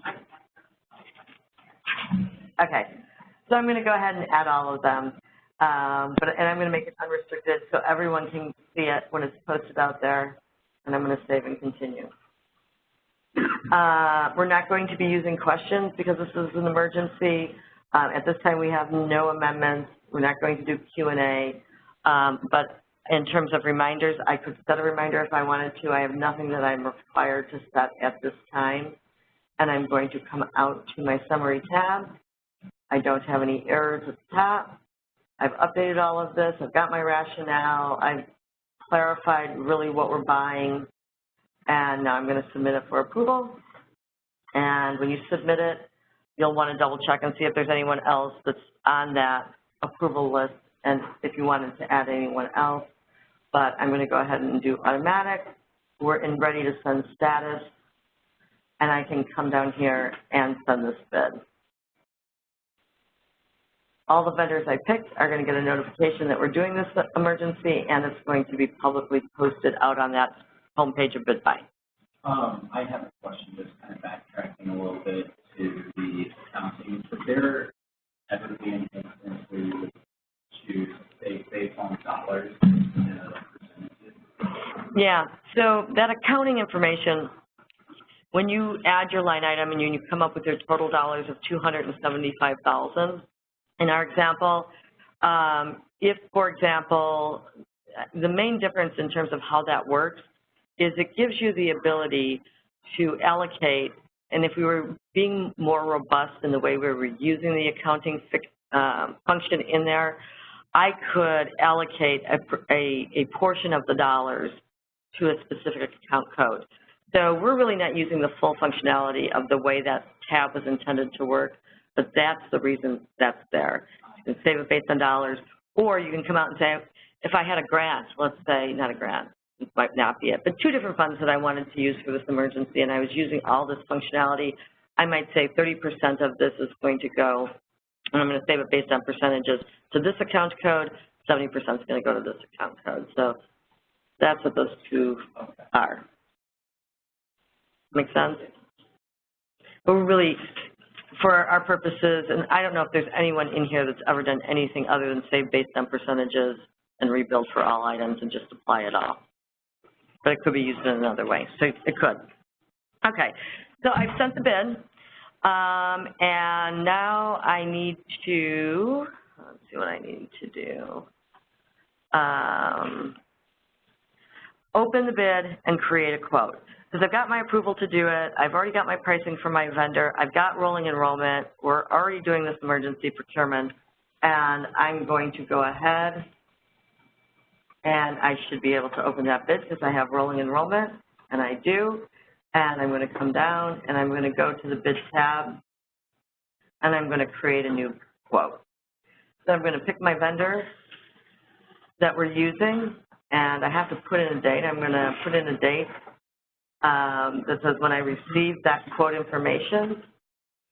I'm going to come down and I'm going to add any additional information that I need to add. The info contact at the vendor, so the vendor contact, I'm going to add that here. You're going to want that to be a part of the record. Any other comments related to your emergency, you know, if you have a must be received by date, you can put those comments in here to underscore it. because when your vendor comes in and looks from their side into bid buy, and they go right to this general tab, anything you really want on that general tab, put it there.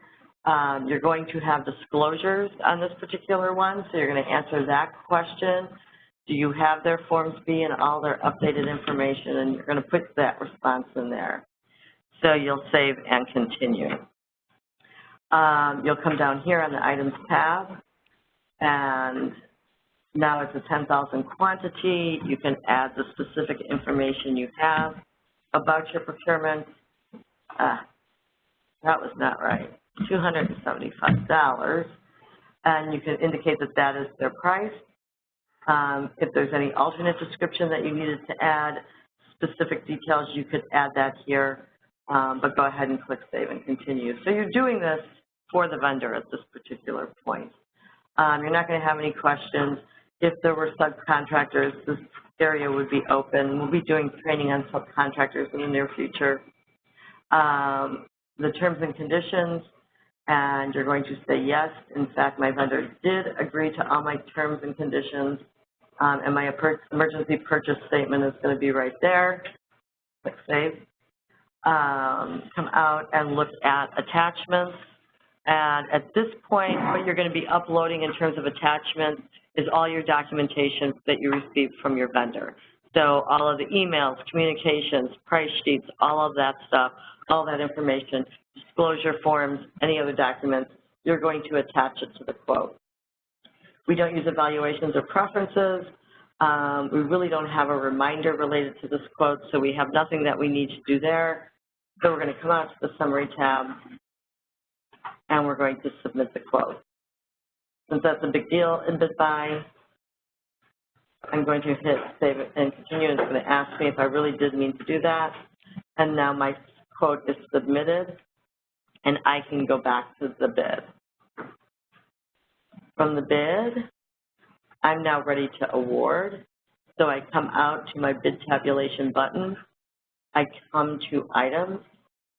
I see the vendor that I am awarding to, and I can either check this box, or if I have lots of line items, I can just say Award All. It's going to ask me if I'm really sure I want to do that. I say, yes, I really am. Really, really mean it. And I'm going to Save and Continue. From there, after I have submitted that quote, I'm going to come down to the Summary tab. Got everything I need on my Summary tab. I'm looking at it on my bid tabulation. I'm going to submit that off for approval of the award, and we're going to do automatic approval.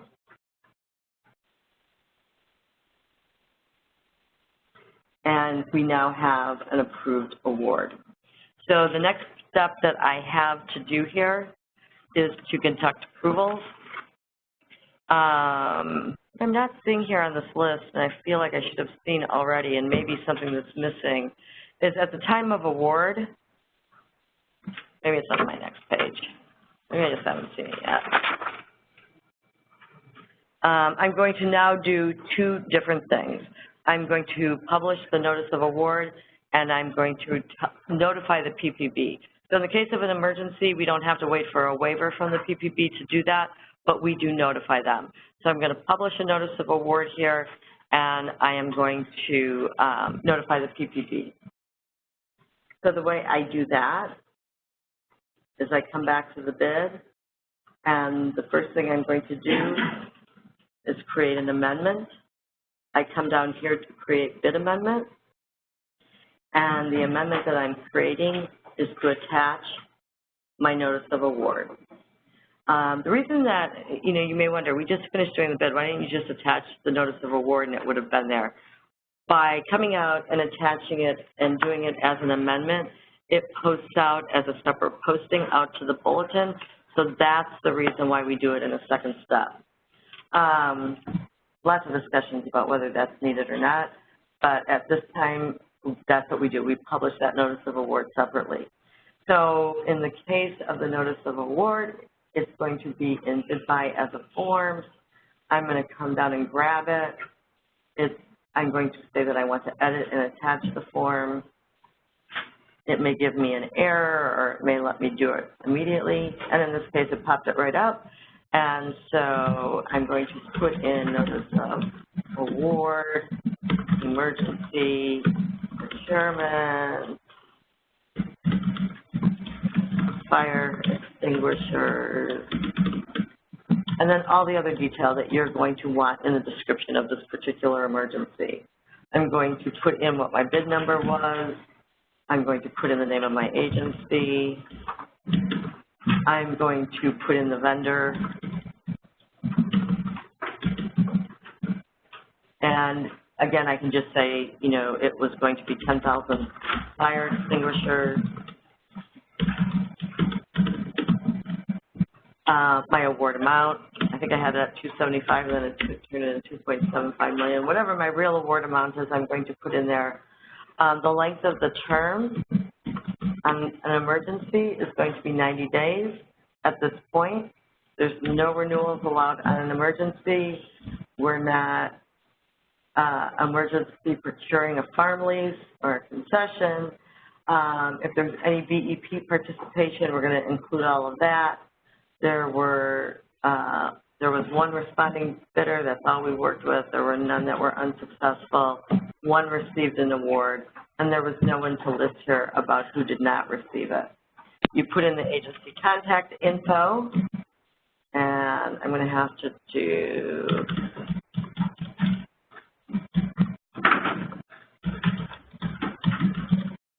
email address.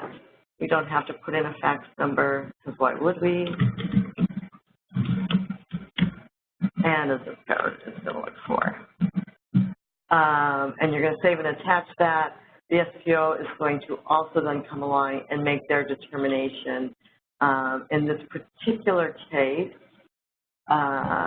it doesn't fall into general ISB renewal. Down here doesn't also. So that's interesting that there's not really an option. So, up here it does say general applies to emergencies, split awards, award to other than lowest, and there may be some additional detail about this emergency. So I'm going to complete the notice of award. I'm going to say exit and leave this page. It really seems like it should say save and exit down there, right? Instead of just exit, that's so weird. But it's there, and it's completed. And if I wanted to look at it and make sure it was there, I can open it up and take a look at it. It says what it is. It's a notice of award. We do want to show it to vendor, so we're showing everything here to vendor. Again, critical determination. You don't want to show what you don't want to show. So I'm going to save that. I'm going to go back to the bid. Oops, no, I'm not. I'm going to go and see my in-progress bid amendment. So if you accidentally do that or you have to go check something, you can always come back into your in-progress amendment, come out here and say, you know, notice of award, emergency on the summary tab, and what you're actually changed, the form notice of award was added. It's going to detail and explain that. You can add any additional comments, and now you can apply the bid amendment. Who can apply the bid amendment? So you're going to have to send a reminder to the SPO. The SPO is going to actually apply it. But for our purposes, I'm now the SPO, and I've applied that amendment. So the amendment is out there. It's going to show me everyone who's going to get that information. It's going to be the full list of vendors that we added. They're going to get an email saying that there's a notice of award for this particular emergency, and that amendment is also going to be posted out. So the last thing to do at this particular stage is to go out and set a reminder. We want to remind the PPB right away that we've done this. The comment is notice of emergency. There's no 14-day or 10-day, or there's no review period for PPB on the emergency. So we just come out here and we decide that we're going to tell the PPB. And if you could see this, and it does, I don't think there's any way to actually display it. It actually says PPB waiver request and other. So it includes other things besides the waiver request. Days prior to remind is 0. We wanted to send PPB an email, and we say save and continue. So now we have it posted out, and we've met our posting requirements. short turnaround time, got to move on those fast, and so just make sure you're getting your approvals, getting from your rec, and getting through your PO. At this point, you're going to have the most perfect emergency procurement that ever existed in the history of the world. It's 90 days. You don't need an extension hearing. You don't need to do anything special.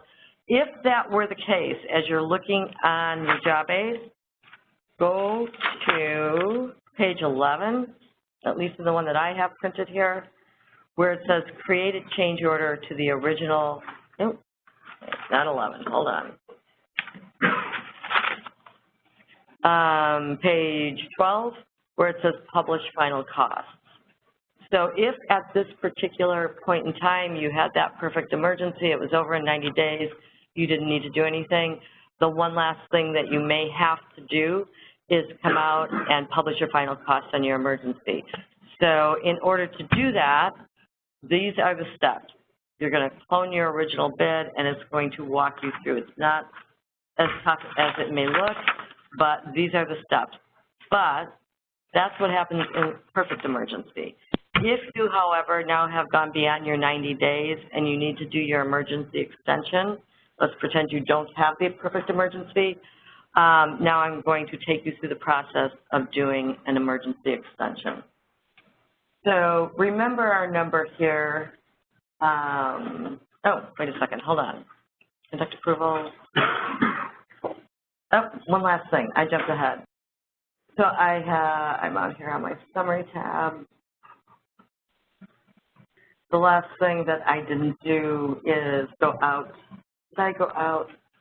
To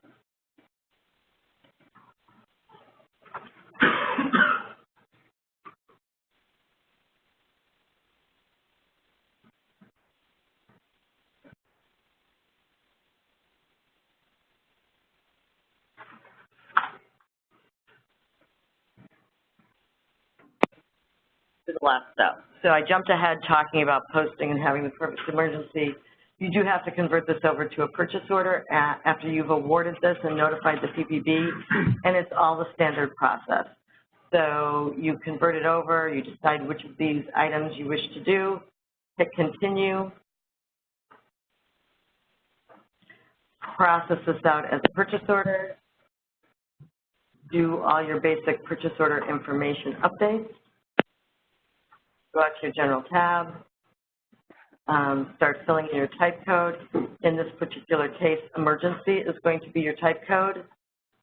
You're going to have to fill in, where's the reference number, your emergency affidavit date. That's the date on your emergency purchase statement, which is also the emergency affidavit. So put in what that date was. Is it subject to the small business set aside? No. Your actual contract begin date and your actual contract end date. I don't know if I'm getting the right number of months, but we're going to do our actual. That's probably not right. Let me make it November so it is right. Contract end date, your 90 days. The date your contract was executed. There's not going to be renewals, so you have nothing there, or you can put in 0. Your fiscal year of obligation, you always have to choose that. There's not an old original, there's not a release.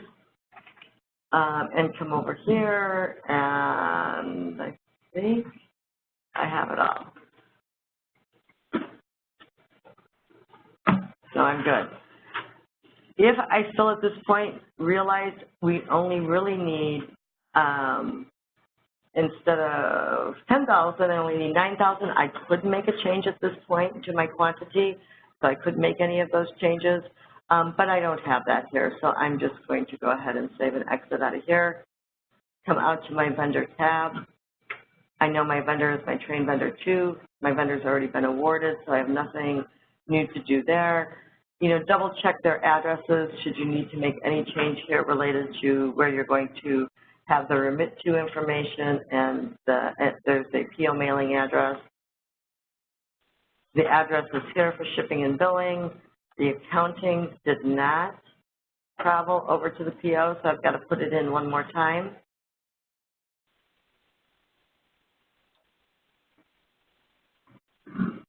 say based on percentage, rebill for all items.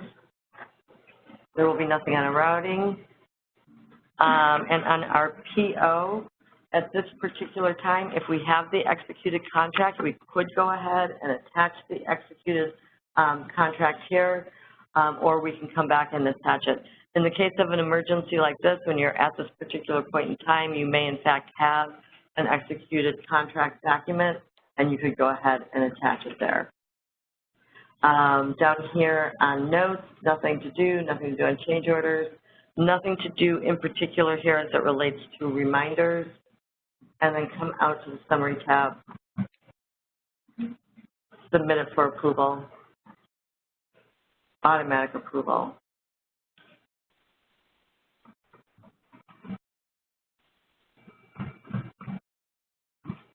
And the last step is to send that purchase order to the vendor.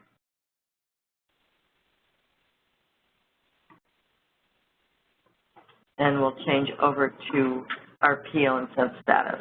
So sorry about that. So now, back to what I said before, you've got the perfect emergency. If in fact it is the perfect emergency, your 90 days are going to pass, and the last thing that you will need to do is, if you need to update your final costs, you would do that.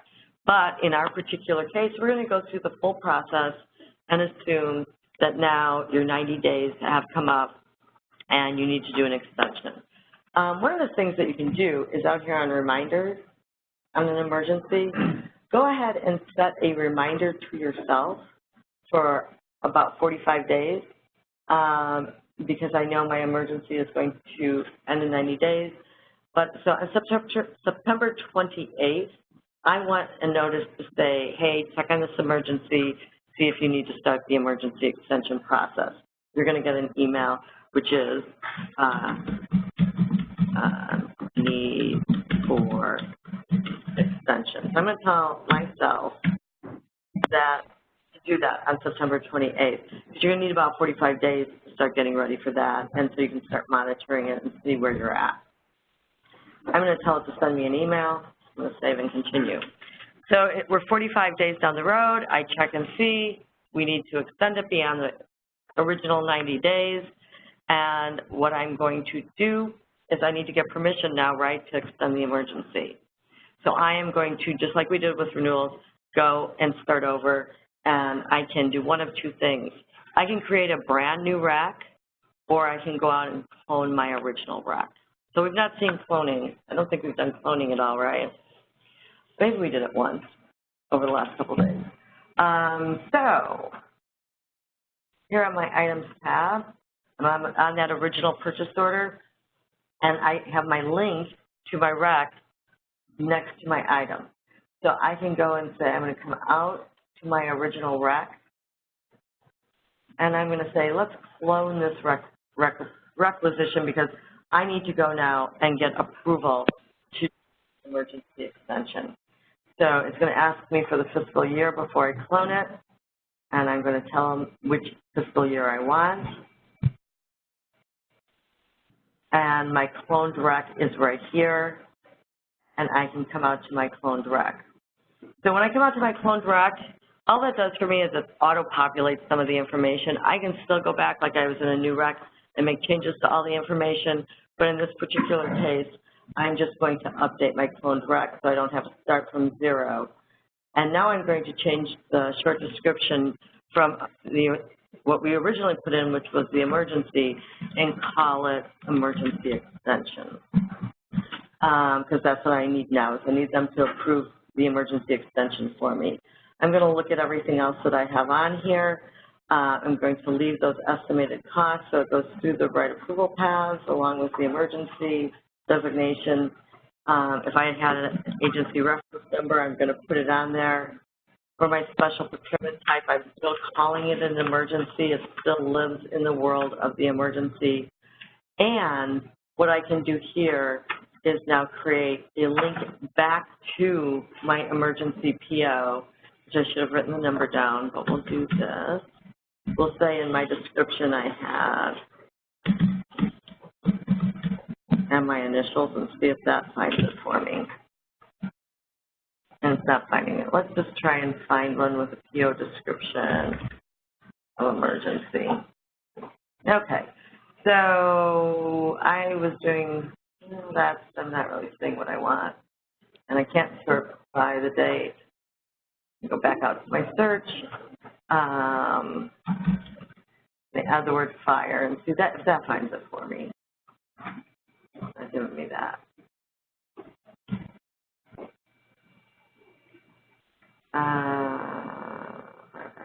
Fire. Let's just pick one. Let's say that was my original purchase order, and I'm going to select it. That is just a great tool, being able to add the link so you can go right back to your link to the PO that was the original emergency, and you can go ahead and add that in. If there's an old original contract PO number, you would add that in here, the purchase order number from the original, and this has to do with three-way match problems, so you're adding it in here so that you're going to be able to do your three-way match. Not a release, so we don't have to do anything here, and I should be good. Okay, so out here on the items tab, what I am going to do here is I'm going to edit this line item, and what I want to be able to do here is only add new costs. So we already have a PO that's out there for the original $275,000, but I'm doing an emergency extension because all of a sudden we have an emergency and we needed another 1,000 fire extinguishers. So I'm not going to leave in my cost for my original. I'm just adding the new cost that's added in as part of the extension. So I'm going to say I need an additional 1,000 of these, and it's going to come out, oh, my unit cost. I'm going to change my unit cost to 1,000 of these at $275 is what I know at this time. So my emergency extension is going to end up costing $275,000. I don't want to keep the original cost in the line item. So that's the key takeaway there. On the extension, you're only adding the new cost related to the extension. So I update that. I can save and exit. If I had a change in vendor, which could potentially happen, or additional vendors that I needed to add, I could make those changes. Same thing with address. My accounting, let's see, carried over when I cloned, so it's still there. In terms of my attachments,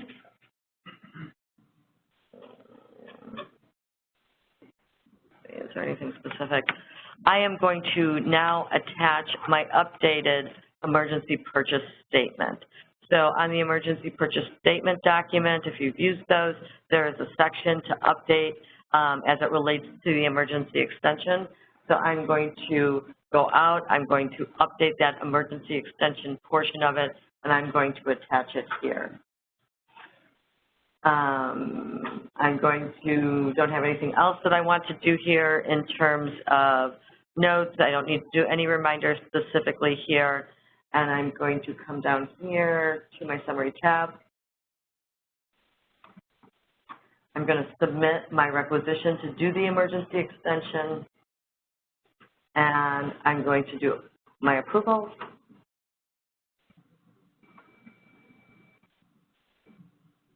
And I'm going to wait until I have it and it's ready for purchasing.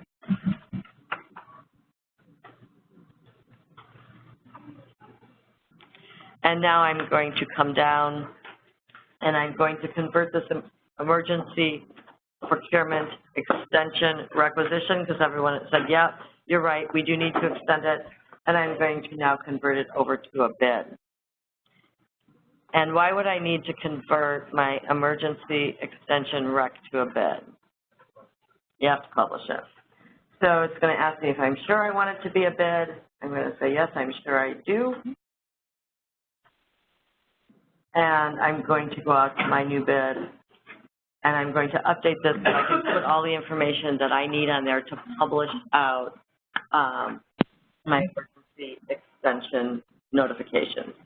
So I am on a new bid. I come out to the general tab.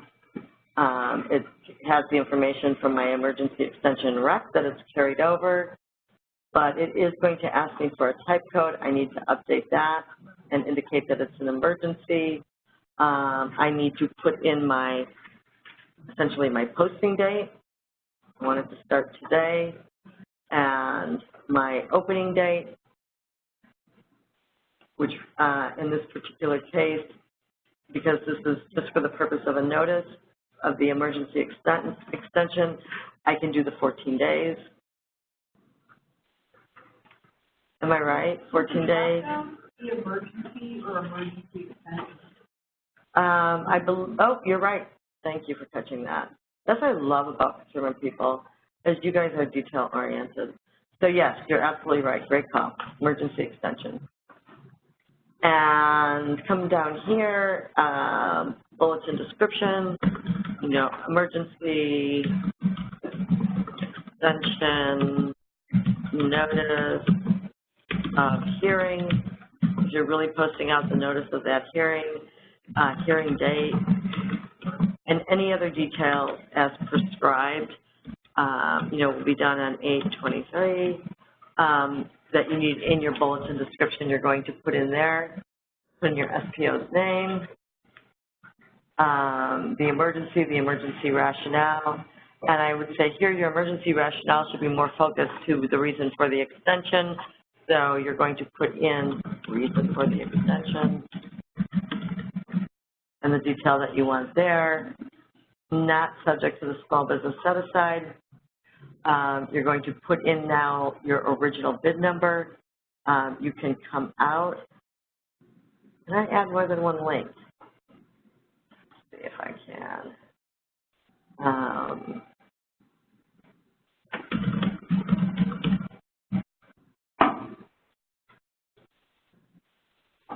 And here we go. And that one came up.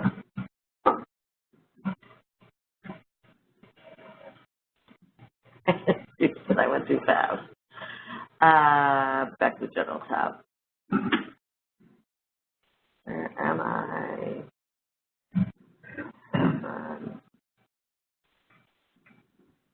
Not where I want to be. Let me try the back arrows. See if it gets me back there. The clone purchase order. Oh, it actually took me out instead of doing that. Okay, I see what it did. It opened it. So, yeah, it doesn't seem to be adding a second link. Oh, it did. It added the link. Okay, this time it did it right. I think that was operator error on my part. But yeah, you go out and you can add now your link to that original bid. So you can create the link. You can put in the original bid number, the original reference bid post date. So you can look at that bid and say, when did we have the original posting on that bid? August 9th. Oops, I should have checked it on the calendar. Get off the calendar. That was the original bid posting date. Come over here, look at anything else. This is not going to be an informal bid, but we are going to uncheck allow electronic response. We are going to enable rolling enrollment.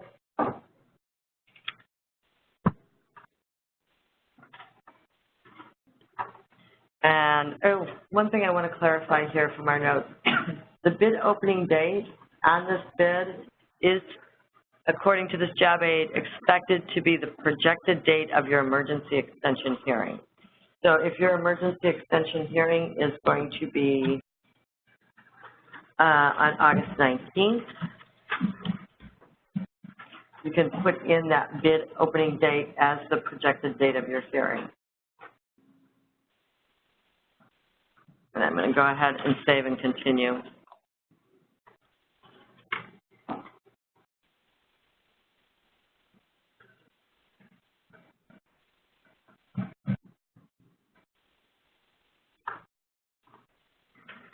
Okay, so my changes were saved successfully.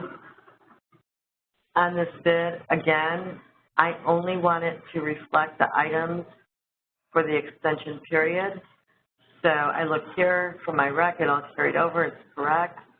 I'm going to save and exit. There's nothing new I need to do here, just the extension items.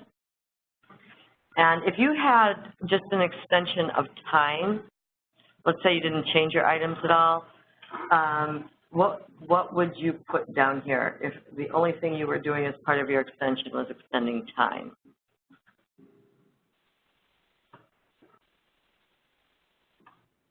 So if the only thing I was doing was extending time, I had no new additional costs, I would come down here, I would leave a quantity of 1, my unit cost would be 0, my unit of measure would still be each, but now I have no new costs, I'm having a time extension, so I've changed my item tab on my emergency extension to say no more money, it's going to be time.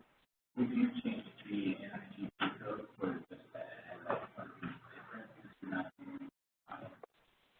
No, it's still related to the product as the underlying basis for the emergency, so you don't change it to time. So, but that's a good question. So I've got $0 here for my emergency extension, the additional cost. So out here, do my address checks. Accounting should have carried over. It is there. Routing, attachments. Here is where you're going to attach your emergency extension hearing notice.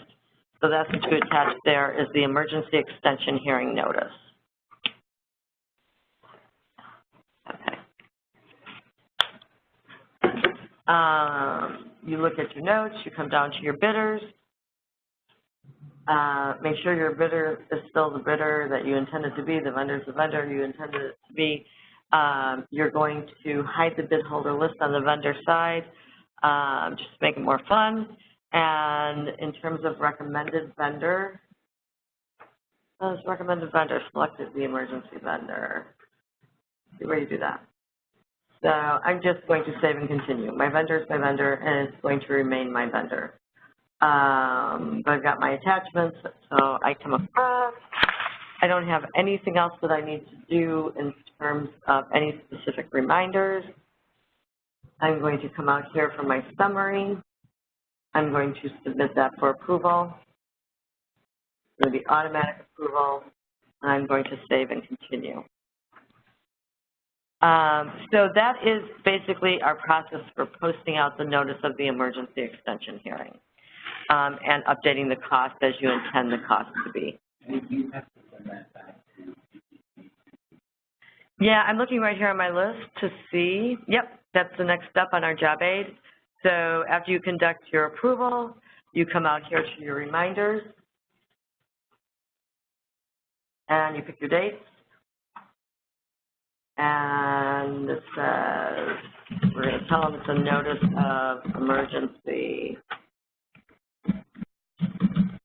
extension hearing. We're going to remind the PPB. We're going to remind them right now. We're going to send them an email and click Save and Continue. So absolutely, you send the PPB the reminder of the extension hearing.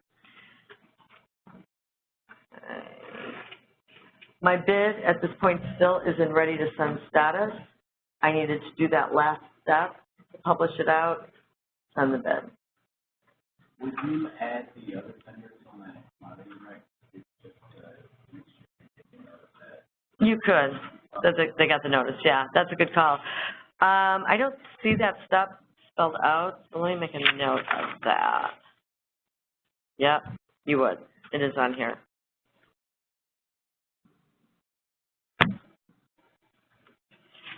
And that way, all the vendors that are out there get the notice of the emergency extension hearing in case they want to show up and testify. Okay, so now we go off and we have our hearing and we get our hearing disposition. We're going to come back and we're going to create an amendment to this bid. And we're going to create a bid amendment, again, for the purpose of notifying everyone. What we are attaching here is the emergency purchase statement, the updated, with the extension information.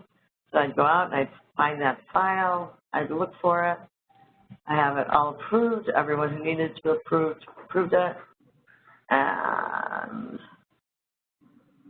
put this on there, and save and exit.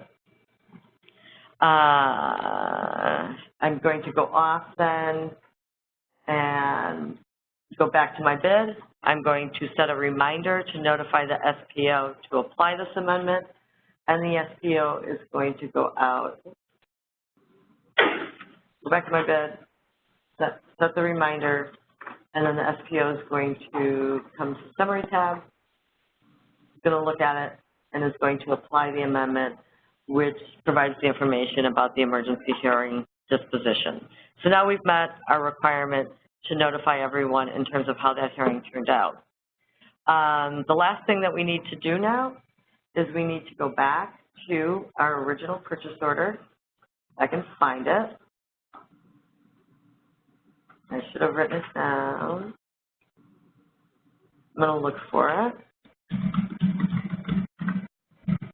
And it's once again not cooperating with me. I look for it the other way.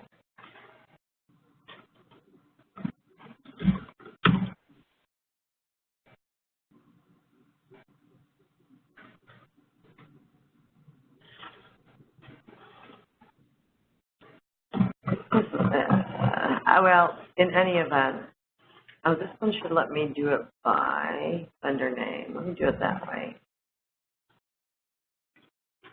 I'm going to go out and search for my purchase order.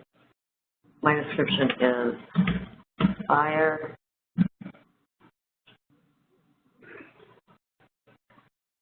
My vendor name is train, right? So I can use a couple criteria to come out and find it. And I'm still not getting my fire emergency. So let's pretend this is my fire emergency. It'll make no difference. So we've got a published PO that's out there. That PO is in sent status. The last thing I need to do to my original purchase order, just like we did with renewals, and after we renewed it and notified and sent out all the postings, we went back to the original purchase order to change it. We're going to create a change order on that original purchase order to reflect the extension. So I come out to my original purchase order, I create a change order, and in this particular case, I want to change a couple of different things, one of which is I need to do an extension of the actual contract end date. So I thought that my emergency was going to be over in November of 18, and now it's actually going to stretch forward to February of 2020. So I update my actual contract end date on my extension. I come down, I add the old original contract number if it's not populated in here. So we have that, the date that the updates for the contract were made. I'm going to put that date in there as it relates to that. There's no release information. This is not a renewal, so we're not doing that. The special procurement type is still emergency. My release type is not a direct release. I opened up a release, so it didn't actually be on there like that. But I'm going to save and continue for my change order. It's asking me for my contract begin date. Our contract begin date will remain the same as when that contract first started. So we had the original contract, and that will remain the same. So whatever that original contract begin date was, that's what you would enter in there. And it's going to accept my changes. On this change order, if I had to add additional money, I would update this to reflect additional money. But in the example we were doing, we just ended up doing an extension of time. So I don't need to do anything at this point to change the line item to change the dollar amount. I'm going to leave the dollar amount the same because we're not changing it. We're just extending time. Does that make sense to everybody? Or have I lost everyone completely? Okay. I'm going to come down here, and that's all I really need to do is update my contract end date and any item changes that I needed to add. Let me look see if there's any other instructions here. We're not changing quantity. What you can do also here in your attachments is if you have your updated contract showing the new contract end date with signatures, you can attach it here at this point. So you could attach the update to your contract document. If you did that, you would save and continue. But I've made all the changes that I want to make, so I'm going to save them first, submit my changes to extend my contract end date with my attachments, send it off for approval, and I now have an updated original purchase order with a new extended contract end date. So I've gotten that part. So that's the extension part, and that's all the steps that you need to do to get it out there, to get it published, publish the hearing date, have the hearing, come back with a disposition, attach the disposition, publish that out, and then come back to your original purchase order and update it. Any questions? I don't see any questions here in our chat, so I think we're good there. Last thing was apply the change order. And then do that. So our change order is there. Our purchase order shows that our change order is there. There's one final thing that you have to do. I am not going to necessarily walk you through all those final steps of publishing the final costs. You should, it should be fairly easy for you at this point. Let's look at what time is it? You're 10 minutes early. So publish the final costs, and you do that via a change order. So you go back to that initial PO, you create a change order, you attach your document to publish your final cost, you would update your line item to reflect your final cost, so it shows your actual cost, and that is really it. So the last step is publishing final cost, updating via change order. So does that all make sense? Yes. I've got one, two, some folks. Following the job aid should make it really simple. Like I said, I know there's a lot of steps there, a lot of in and out, coming back, updating, changing, and redoing. Randy Garst has joined us. She's going to actually take us through the last part of our program. And so the things that Randy is going to cover with us, if you look on your agenda, I just wanted to let you know, novations and assignments is a process that's still being finalized. It's getting close to being finalized, but we're not going to go through training on that. The one thing I want you to know about a novation and an assignment is, and here's the question, can you go into bid buy if you have a different vendor and change the vendor name in bid buy, you know, do a change order, change the vendor name, and then you're done? The answer is no. Important takeaway to know at this particular time is if a vendor is changing, there's quite a number of things that have to happen. So you have to go through all the formal processes to do an official change.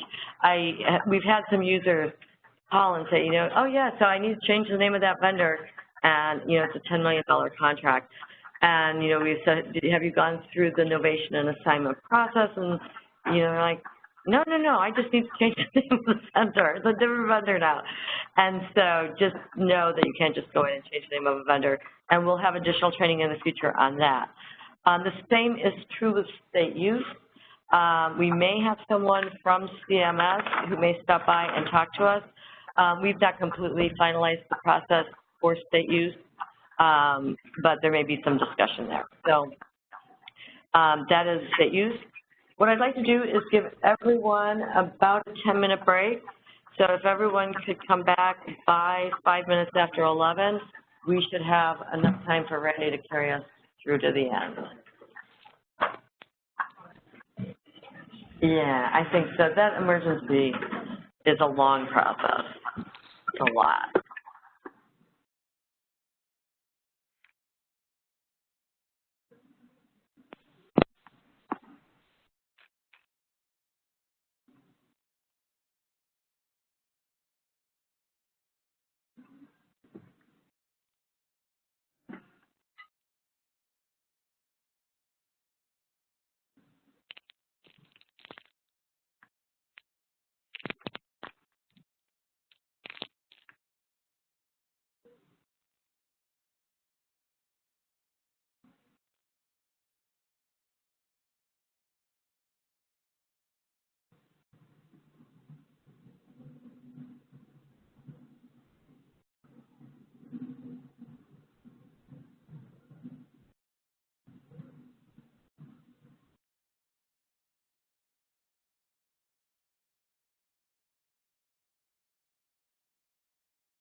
Joe?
still with us, I sent you a personal message. Okay, thanks, Lori. I appreciate it. So Cindy, did you want to talk a little bit about state use, or was there supposed to be someone joining us? Well, we never were able to meet this week because of ERP issues, so I can talk a little bit about it and, you know, try to answer questions or take questions if you have a moment before Randy gets started. That would be fabulous. Okay, So, just let me know when you're ready. Yeah, I think we're going to be ready in just about 30 seconds. Okay. All right.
Okay, we're going to go ahead and get started. Cindy, if you wanted to let us know about state use, that would be great. All I said to them was a little bit about, you know, it's still being in process, but if you want to add some details, that would be great.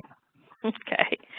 Well, this is Cindy Krebs from CMS BOSS, and we have been trying to finalize the processes for state use, which isn't going to be a whole lot different than how you've done it in the past. However, it's in bid buy, so it's basically how you would do a bid in bid buy, but with a little bit of, you know, nuances that come along with state use.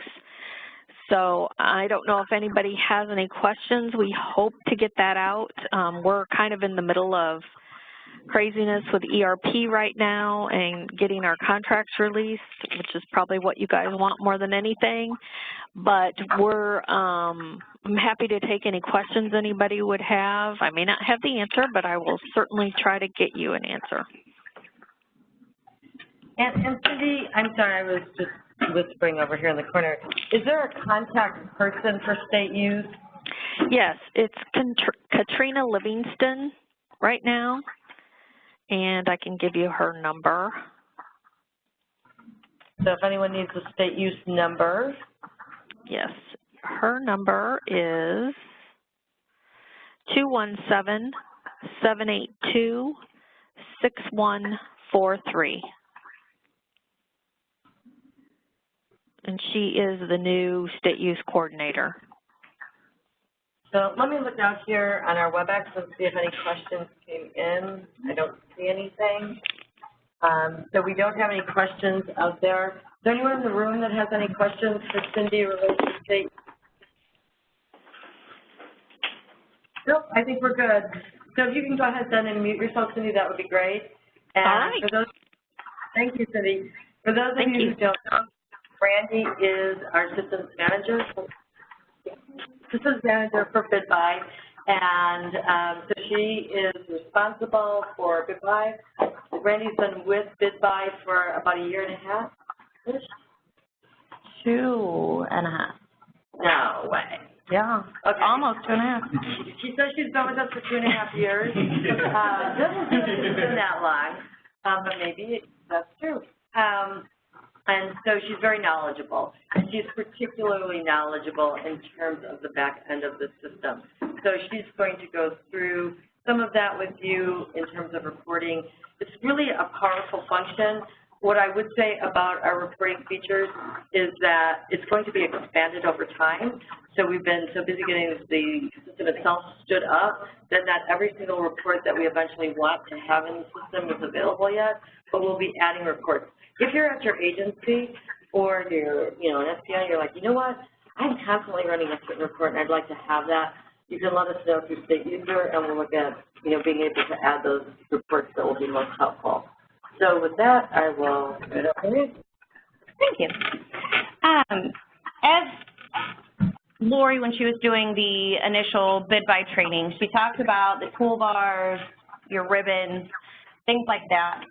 Over here on the far right-hand side, we have kind of this pie and this piece of pie. This is one of the places that you can run reports through bid buy. This is more the administrative reports. These are canned reports that are available for some users to use and to utilize.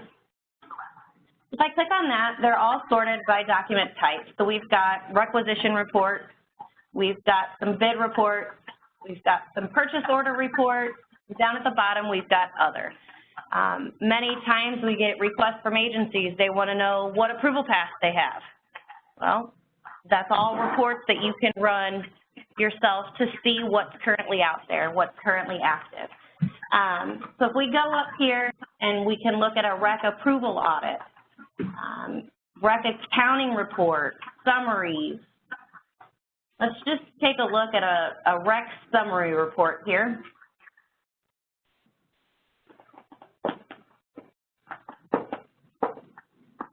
One thing to mention in terms of reporting, if you are someone who has access to multiple agencies, multiple orgs within bid buy, make sure you're in the org that you want to be in when you go out to run these reports. So right now with my access, I have access to every single org within bid buy. So I can select all of these orgs, or I can pick and choose which org I want to run any report out of. So if I scroll down, I'm going to select the bid buy org, which is the org that Lori's done the majority of her training in. I can select that. You can hold down your control key and select more than one, or select all or none. So if I click on the bid buy train, this requisition number, any field that has that asterisk is a required field. So I can put a requisition number in here. It can be kind of a contains field. Do you happen to know a requisition number off the top of your head? I'm going to just put 19 in there and kind of see what we get here. And of course my report is. Does anyone have a document? Brad, you've got a document are you really bid buy training? Yep. Do you have a document number that run a report, a REC number? Right, you're in the REC. 3269. Okay.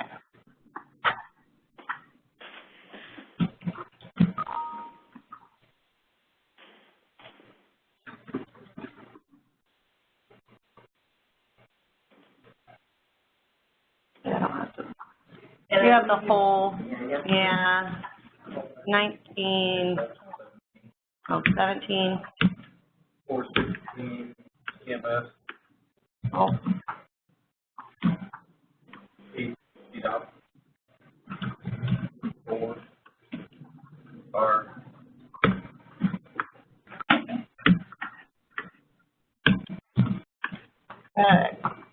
you said this is CMS?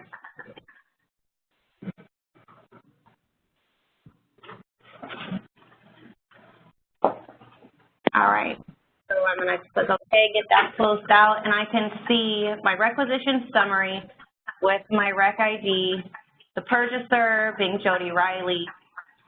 Daisha Heck was the originator, estimated at $12. Strategic sourcing, so this is a BOSS requisition. Line items, we've got 1. Okay. Up here, we can export this. You can put it as an Excel, CSV, a doc file, a PDF, and export this however you'd like, just to get a summary of the requisition. Of course, the more line items you have, the larger these reports will be. So that's just one of the kind of canned reports that we have.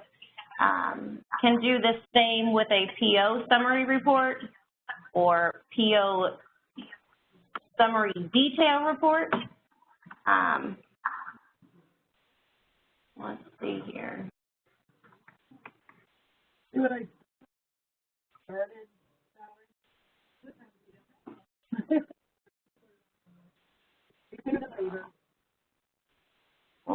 I'm going to find a PO number here.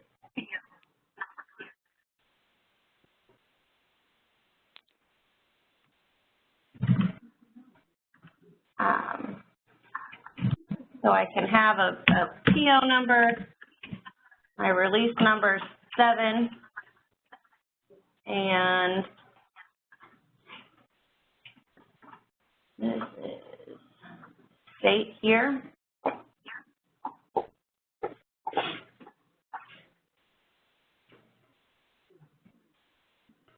All kind of the same. We've got to add all of that information. Let's see what we get. All right, so purchase order summary. We've got the line items down here, the print sequence, NIGP code. We've got the quantity, the unit cost, the freight, all of that detailed here. I'm going to export this to a PDF again, and my one-page report totaling $20,450 is all detailed here for me. Okay. First, I think it's particularly helpful, this PO summary report, if you are working on a purchase order and you've got 800 line items on your purchase order, you know, for those of you that really like looking at the screens, that can be great. But there are some of us who really like looking at paper, and so maybe we're many people. You would go and run this PO summary report and be able to put it on paper, sit down, make any notes, double check it, re-verify it. So that's a really good use for this particular summary report. Same thing I've been do a summary report and run it and print it out. Okay, so that's kind of the canned administrative reports that are in there. There are certain restrictions that maybe some of those reports may not be available to all users based on their access, but that's something that we will work with you on to get you the proper access to be able to run those reports based off of the registration form that you submitted. The other types of reports that we have within BidBuy are what we call our ad hoc reports. These ad hoc reports allow you to run reports based on the criteria that you're looking for. So if you want specific items pulled from BidBuy, the ad hoc report is where you want to go. So if you'll notice here, I don't have a magic wand, a Harry Potter wand as some people call it. Under basic purchasing, it's an access level reporting tool as well that just hasn't been brought over into this train environment, but here's our magic wand. If I click on this, I get my ad hoc reporting screen. Through this pop-up that we get, all right, we have topics and domains. The majority of work that I do is all through the domains tab. These are public reports out here for anyone to use. You just have to drill down to them, okay? So we can run PO reports, rec reports, solicitation reports, all documents reports. Can kind of go down. We can get system info, vendor info. I know people have requested, you know, I need to know vendors that we've got. These are all in here for individuals to use. I'm going to click here on this requisition.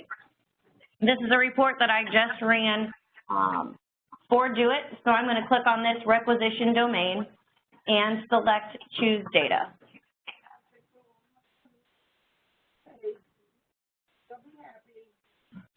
in this field, the items that are listed in the left-hand box are the items that you can choose to be in your report. You have to move them to the right-hand side to be able to add them. I take a shortcut. I don't want to drill down in here to figure out what I need, because if I don't select the correct item here, I can't go out. I've got to start all over and make sure that I add stuff. So I click these double arrows to add it all, or you could individually click one of these. I click the double arrow, kick everything over. I want to be able to choose from any requisition item, any requisition field for my report. So I've clicked it all over, and I scroll down and I hit table. When I click on table here, I will have my fields that I selected over here on the right-hand side. I've got columns and groups that are listed here in the middle. This is building my report, okay? So if I open up requisition header, I can say, you know, I want to see the short description, and I, of course, want to see the requisition number. And as I start to drill down my items, it's already populating my report. So all of these fields are now pulling from BidBuy, okay? The one thing that I want to add in here is I want an org ID. And I'm going to move this up to the front because my org ID is most important. Then we've got our short description, our requisition number. I'm going to move that over here as well, okay? I want it org, rec number, short description. I can select the buyer. If I select the buyer, I can right-click on any one of these fields and create a filter. So,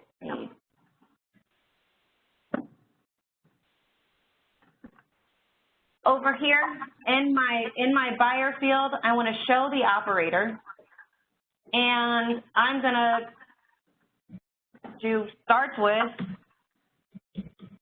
I can put as much or as little as I want in here.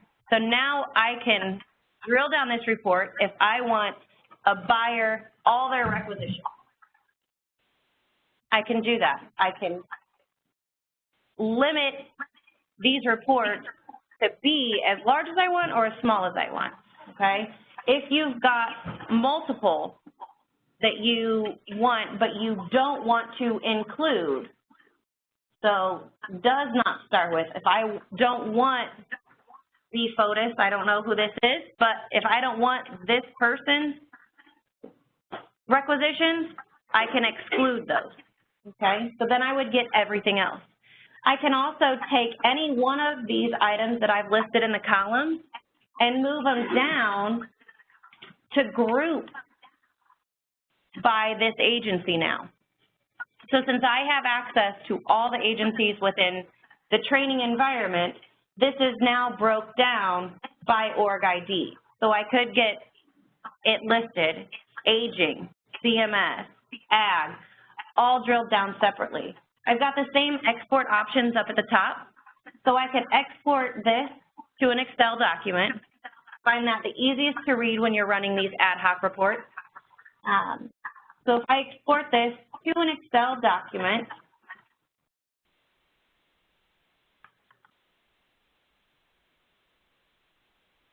And then we did a new ad status to your report. That I yep. So for us, our consultant that we got a while ago, if we wanted to run the report for Brock, and I wanted to see all the reports or all the recs that he had that were in progress, all of them that had been sent, all that were ready for purchasing, I could run a report and get the status of every rec that he has done. So when I scroll down, I can now see that this is grouped by aging or it's grouped by ag. The nice thing about these reports is I can go back in here now at any given time and add my status here requisition.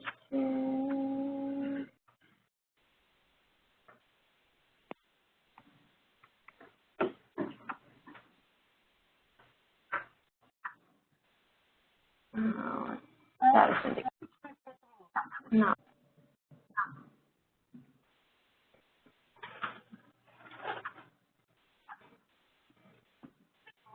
Might be in the other.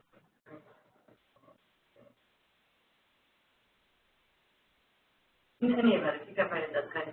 Just know that you can add status, and I find that very helpful to run the report by status. So you can look for the, you know, particular racks, and you can see them based on what status they're in. I tend to do this too. If I know what the field is called, you can do a Control F to find your status here. There are fields down at the bottom. Two, these are different measures. So you could run show me the bill to and the ship tos for those particular requisitions. You can add kind of anything that you want. If I wanted to limit this and create a filter on just the org ID, I now get our particular org IDs.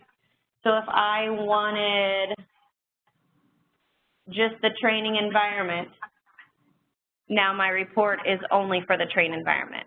Keep in mind, if you have access to only one agency, you'll only be able to see your one agency's information in here. You won't be able to go out and see another agency's if you're only assigned to CMS. Okay. We have, you can go up here, this library, and create. So I can create an ad hoc view and start a new report. If I now wanted to run a PO report on the purchase order, there are many different options available for you to be able to run. I mean, it's pretty much endless with what you can do. This all documents domain header, that allows you to get your recs, your bids, and your POs in one report. So you don't have to drill down based on document type. So they all kind of vary in the items that they have, because of course if I choose PO reporting, I'm only going to get PO related information. I'm not going to get rec number listed on here for me to choose. So with the purchase order, all of these now relate to the PO. You can run it based on these account codes. So do I have, show me all not applicable, show me all anticipation of litigation that my agency's done in the past 2 years. You can sort that by document number. If you want it to contain a certain fiscal year, you can run all of those fields. Does anybody have any questions on reporting? The best thing I found with reporting is just get in and play with it. You've got to get in, you've got to look at it, you've got to know your options available. Every agency is so different. There's not one canned report that we could put out there that is going to be beneficial to all agencies. Everybody wants something so completely different. And if there's one that you run monthly, we can set that up so that you can drill in to your personal folder. You can save these. You've got the ability to save kind of anything here. So if I'm just going to start selecting some stuff here. And I'm getting, you know, I can go up here and I can save this ad hoc view. And when I save this ad hoc view, I can call it whatever I want. Then it's going to be available for me to run next month. I can go to my stored report If it's something that you've got a team that needs to run, let us know. We can dump that report into their personal folder as well. So it's not something that every month you run the same report, that you've got to go in and set it up every month and try to make sure that you've created the appropriate filters, that you've included all the appropriate fields. It can be something that you run, the click of a button. You can schedule reports to run and have an output of your email address. So if you need that monthly report and you want it to run the 4th Monday, it can run the 4th Monday and shoot it to your email address. So the reporting functionality within BidBuy is huge. But the best way to learn it is to get in and to use it. If you've got a report that you used to run or a spreadsheet that you use to maintain, take that and compare those with the fields in BidBuy, and you'll be able to get that same information out of BidBuy. And don't be afraid that you're going to break it. It's very forgiving. So you can go in, you can literally play around, start over again, restart it, and it will not take you very long. Anyone who uses Excel will have the basic knowledge they're going to need to do this. And if you can click something, you're going to be able to do this. Just sit down and go into it and try it. So I have a question, and I haven't been in here. Can you use this for like our small business reporting and our DEP reporting? Does it drill down to that level? It will in the future. And for small business reporting, you know, depending, again, on the, garbage in, garbage out. So if we're putting the good information in, we're going to be able to get it back out. So if you know how it's in, you know how you know where to get it from, you'll be able to get it back out. When we do our thing in the future on BED, we're going to be restructuring how everyone is doing their contracts and reporting the DEP verification. You should be able to pull it right back out. Great. It is awesome. It's a great tool. Just get, like Randy said, just go in there and practice. So this is that folder I was talking about, is I can set this to my personal folder. Right now, you guys won't have the ability to see everyone's folder, but I can see everyone's folder. And if it's a view that we need to save to multiple people, we can get that done. Okay? So now when someone comes to anyone that works for me, they're like, no, you can run it yourself. Yep.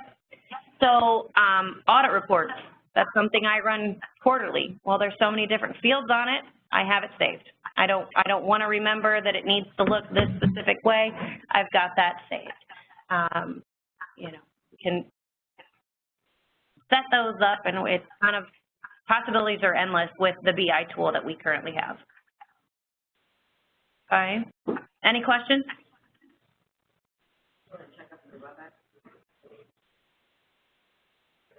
Oh. Oh, did I see? Oh, no. Okay.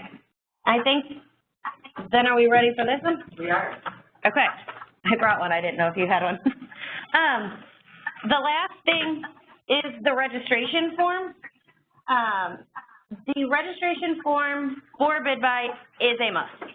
You must complete the user registration form in order to have access into the system. If we don't have it, you don't have access. It's pretty much a standard form. Cut and dry. Got your name, your information up at the top. The address field that is at the top is your office address. I don't need to know where you live. I don't want any of that. I want to know your office address, because that is the default address that we put for your user information.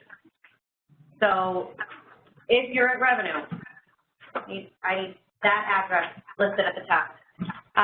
Here in the middle, reasons for delete or modify. That's, of course, if we're only deleting or modifying. Down below, we need your name, the agency that you work at, and your signature. That's the information that the employee, the user requesting access, will fill out. Down at the bottom, the department's location access. That is your home agency. If you've got access, if you're at DoIT, but you need access to all agencies because you set up master contracts for the state. I need DoIT listed at the top, okay? DoIT, at DoIT, within CMS, within any agency, there are different locations that are set up, okay? At CMS, there's BOSS, there's leasing, there's property management, there's everything. The agency at the top is CMS. The entity department will be BOSS or leasing or whatever. I need to know your default location. So if you're at DNR, I need to know DNR, and I need to know the location that you're at, okay? Then we've got the entity location kind of within the department. So sometimes those carry over, but within BOSS, there's procurement, there's all these different sub-layers. So it's kind of your bureau and your bureau, CMS? CMS? Your program area. Right. Okay. Within the bureau. So we need that drilled down. That's how we're granting you access. That access is based on the information that you put down at the bottom. Yeah, and for this group, they're going to all be trainers, and so they're going to be working with all their users, and they're going to be signing off on their users. And so it's key, as Randy is saying, to get your users in their right locations, because the first thing that will happen, if they're not in the right location, they're not going to get their shipping addresses to the places that they need to ship things. So crucial, critical that you make sure that that is the correct information. Yes. On the back side, the top of the back side is the training level that you have completed. So at the end of today, you guys will have completed all of them, and you're a trainer, so you'll mark that box, and then a platinum trainer, because you can train now on everything. If you're training your end users, say, I've trained them in silver and gold, but they're not a trainer, you just leave that blank, okay? We don't, you know, they're not a platinum gold trainer, just mark no. And actually, I think our newer form doesn't have that on there anymore. I don't think so either. So it just has, it has BPDA, so kind of what they are, not the platinum gold. So on the training resource website that I'm sure has been reviewed multiple times, always has our most updated form. This one is an old one, but that doesn't mean you don't get access. We just call things differently. The production rights that you get assigned. The rights up here at the top are what you've been trained in. So what you select at the top will be the credentials that you're granted in the train environment. So if you've completed all, you will have inquiry, you'll have DA, and you'll have VP access because you've been trained in all of it. You're the trainer, so when you go out and train these end users, we don't want to limit what you can train them on. We don't want to force you to train them in something they're not going to be using. So we want all of our trainers, they've got all three rights to be able to train your users. So the next section down is the production rights that the user or yourself will have. With that is if their inquiry, they're going to be a read-only user. We want them in there. All they're going to do is maybe approve. They're not going to go in. They're never going to put in a contract. That's an inquiry user. Typically, your auditors will get inquiry only. So they can go in, they can look around, they can do nothing. Yep. Then we've got DA access. And if you just check the box for DA access, that's all you get, okay? You won't automatically be an approver. You won't automatically be able to create bids. You won't automatically be able to import requisition items. So if you only select the highest level of DA and don't drill down, the users aren't going to be able to function properly, okay? So you need to check any box that associates with that user and the role in which they're going to be performing at the agency, okay? Same with BP. Make sure you check all those boxes. Don't get checkbox happy because there is a checkbox under BP that says disallow ad hoc reporting. If you disallow ad hoc reporting, they can't run any of those full reports. Okay? And if you check it, we're granting it. For a while, we were like, oh, that was just an accident. Nope, now we're just doing it. It's on there. We're checking it too, okay? Then we have administrator. That's not anything that's being granted to the agencies at the current time. We've not done any admin training for the agencies. That's all still kind of being held by our office. In the future, at some point in time, that will be something that we conduct training on, but right now, that won't be completed. Even if it is, they won't get the act, okay? The next most important part is the trainer signature. If that is not signed by a certified trainer at your agency, we won't process the form. Followed by the next signature, which is your agency head or designee. If this form does not have 3 signatures, we won't process it. We can't process it. So it's got to have the user signature, the employee signature, the trainer signature, and the agency head or designee signature. Without them, we will send them back and have them get the appropriate signatures for processing.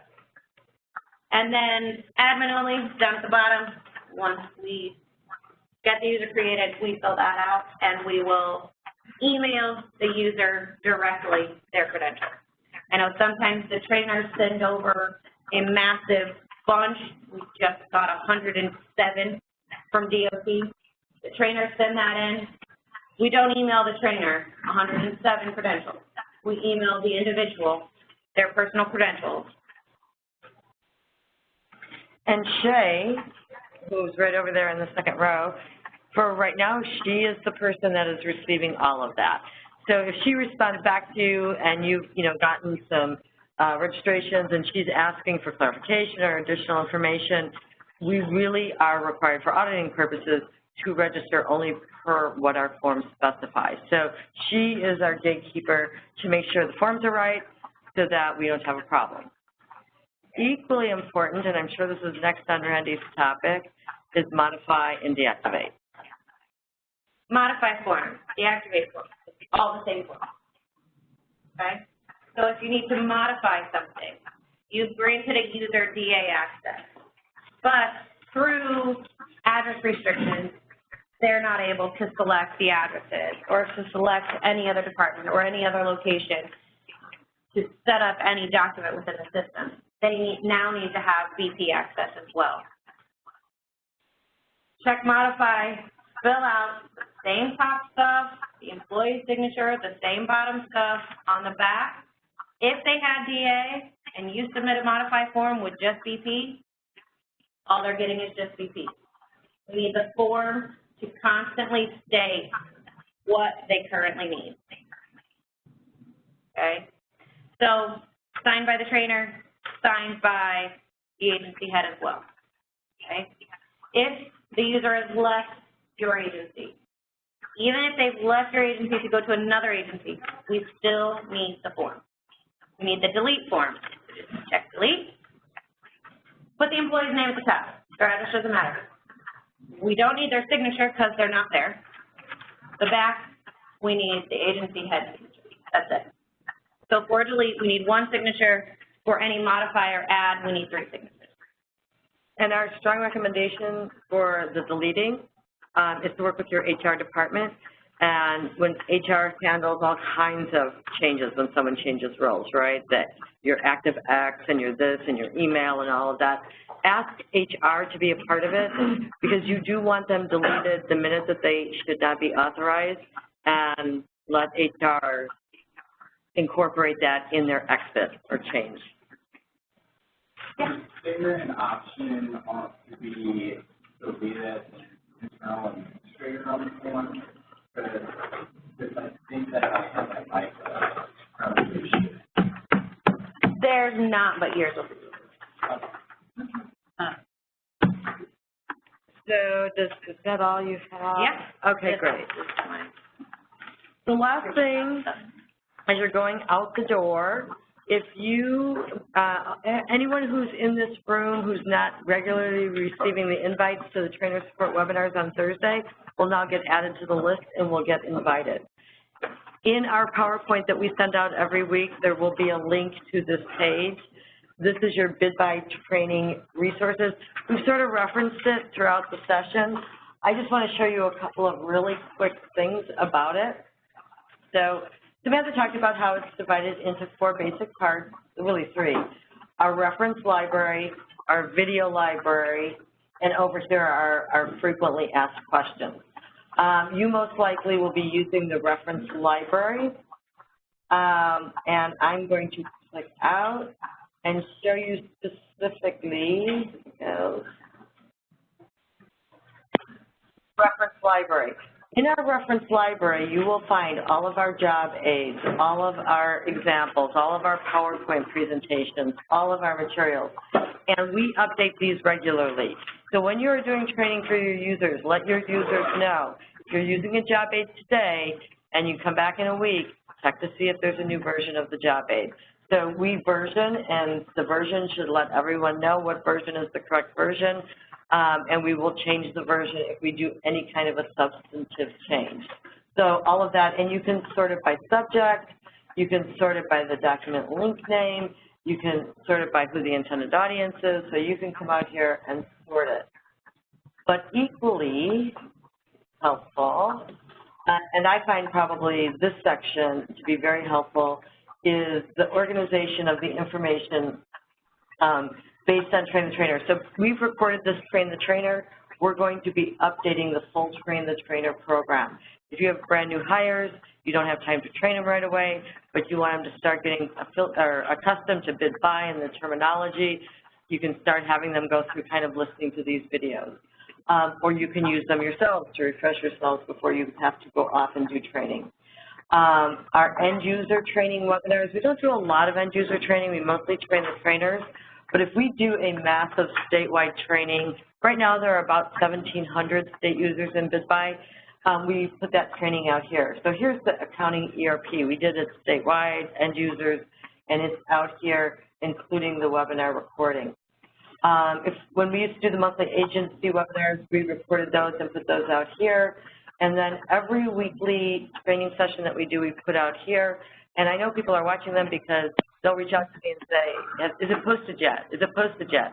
Because they really want to hear. And I try and keep those short, sweet, to the point. I'm not going to take and spend your entire Thursday talking to you about BidBuy. We try and get in 15, 20 minutes, and sometimes we're in there longer. But you can look here for a topic. So adding sole source vendors and exempt procurement, adding vendors to a solicitation. If you need something on a specific topic, and don't hesitate. If you're out doing training and there's a recording on here that you think nailed it, they don't always do, but sometimes we do, go ahead and just pull this up and run the recording in your training session and say, we're going to listen to this, and I'm going to answer your questions.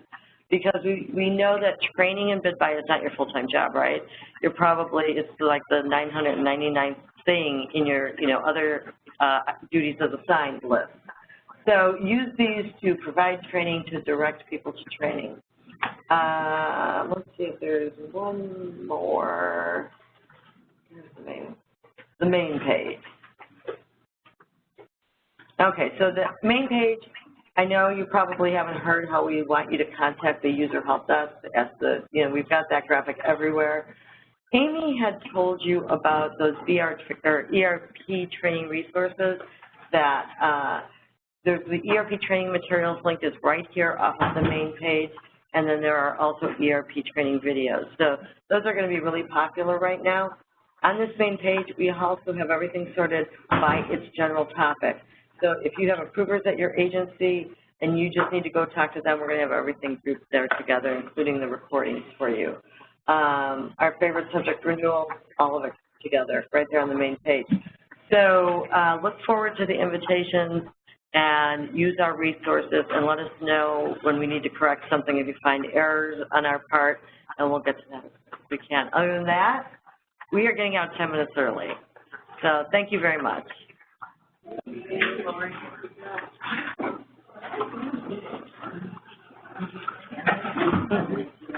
Oh, did you say I had?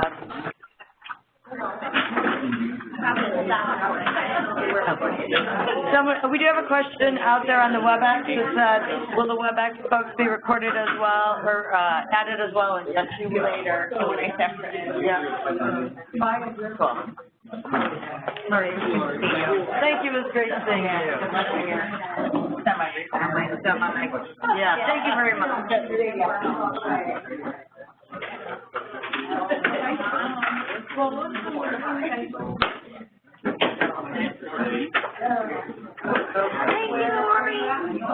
You're welcome. So, see you back. Wrapping up everything.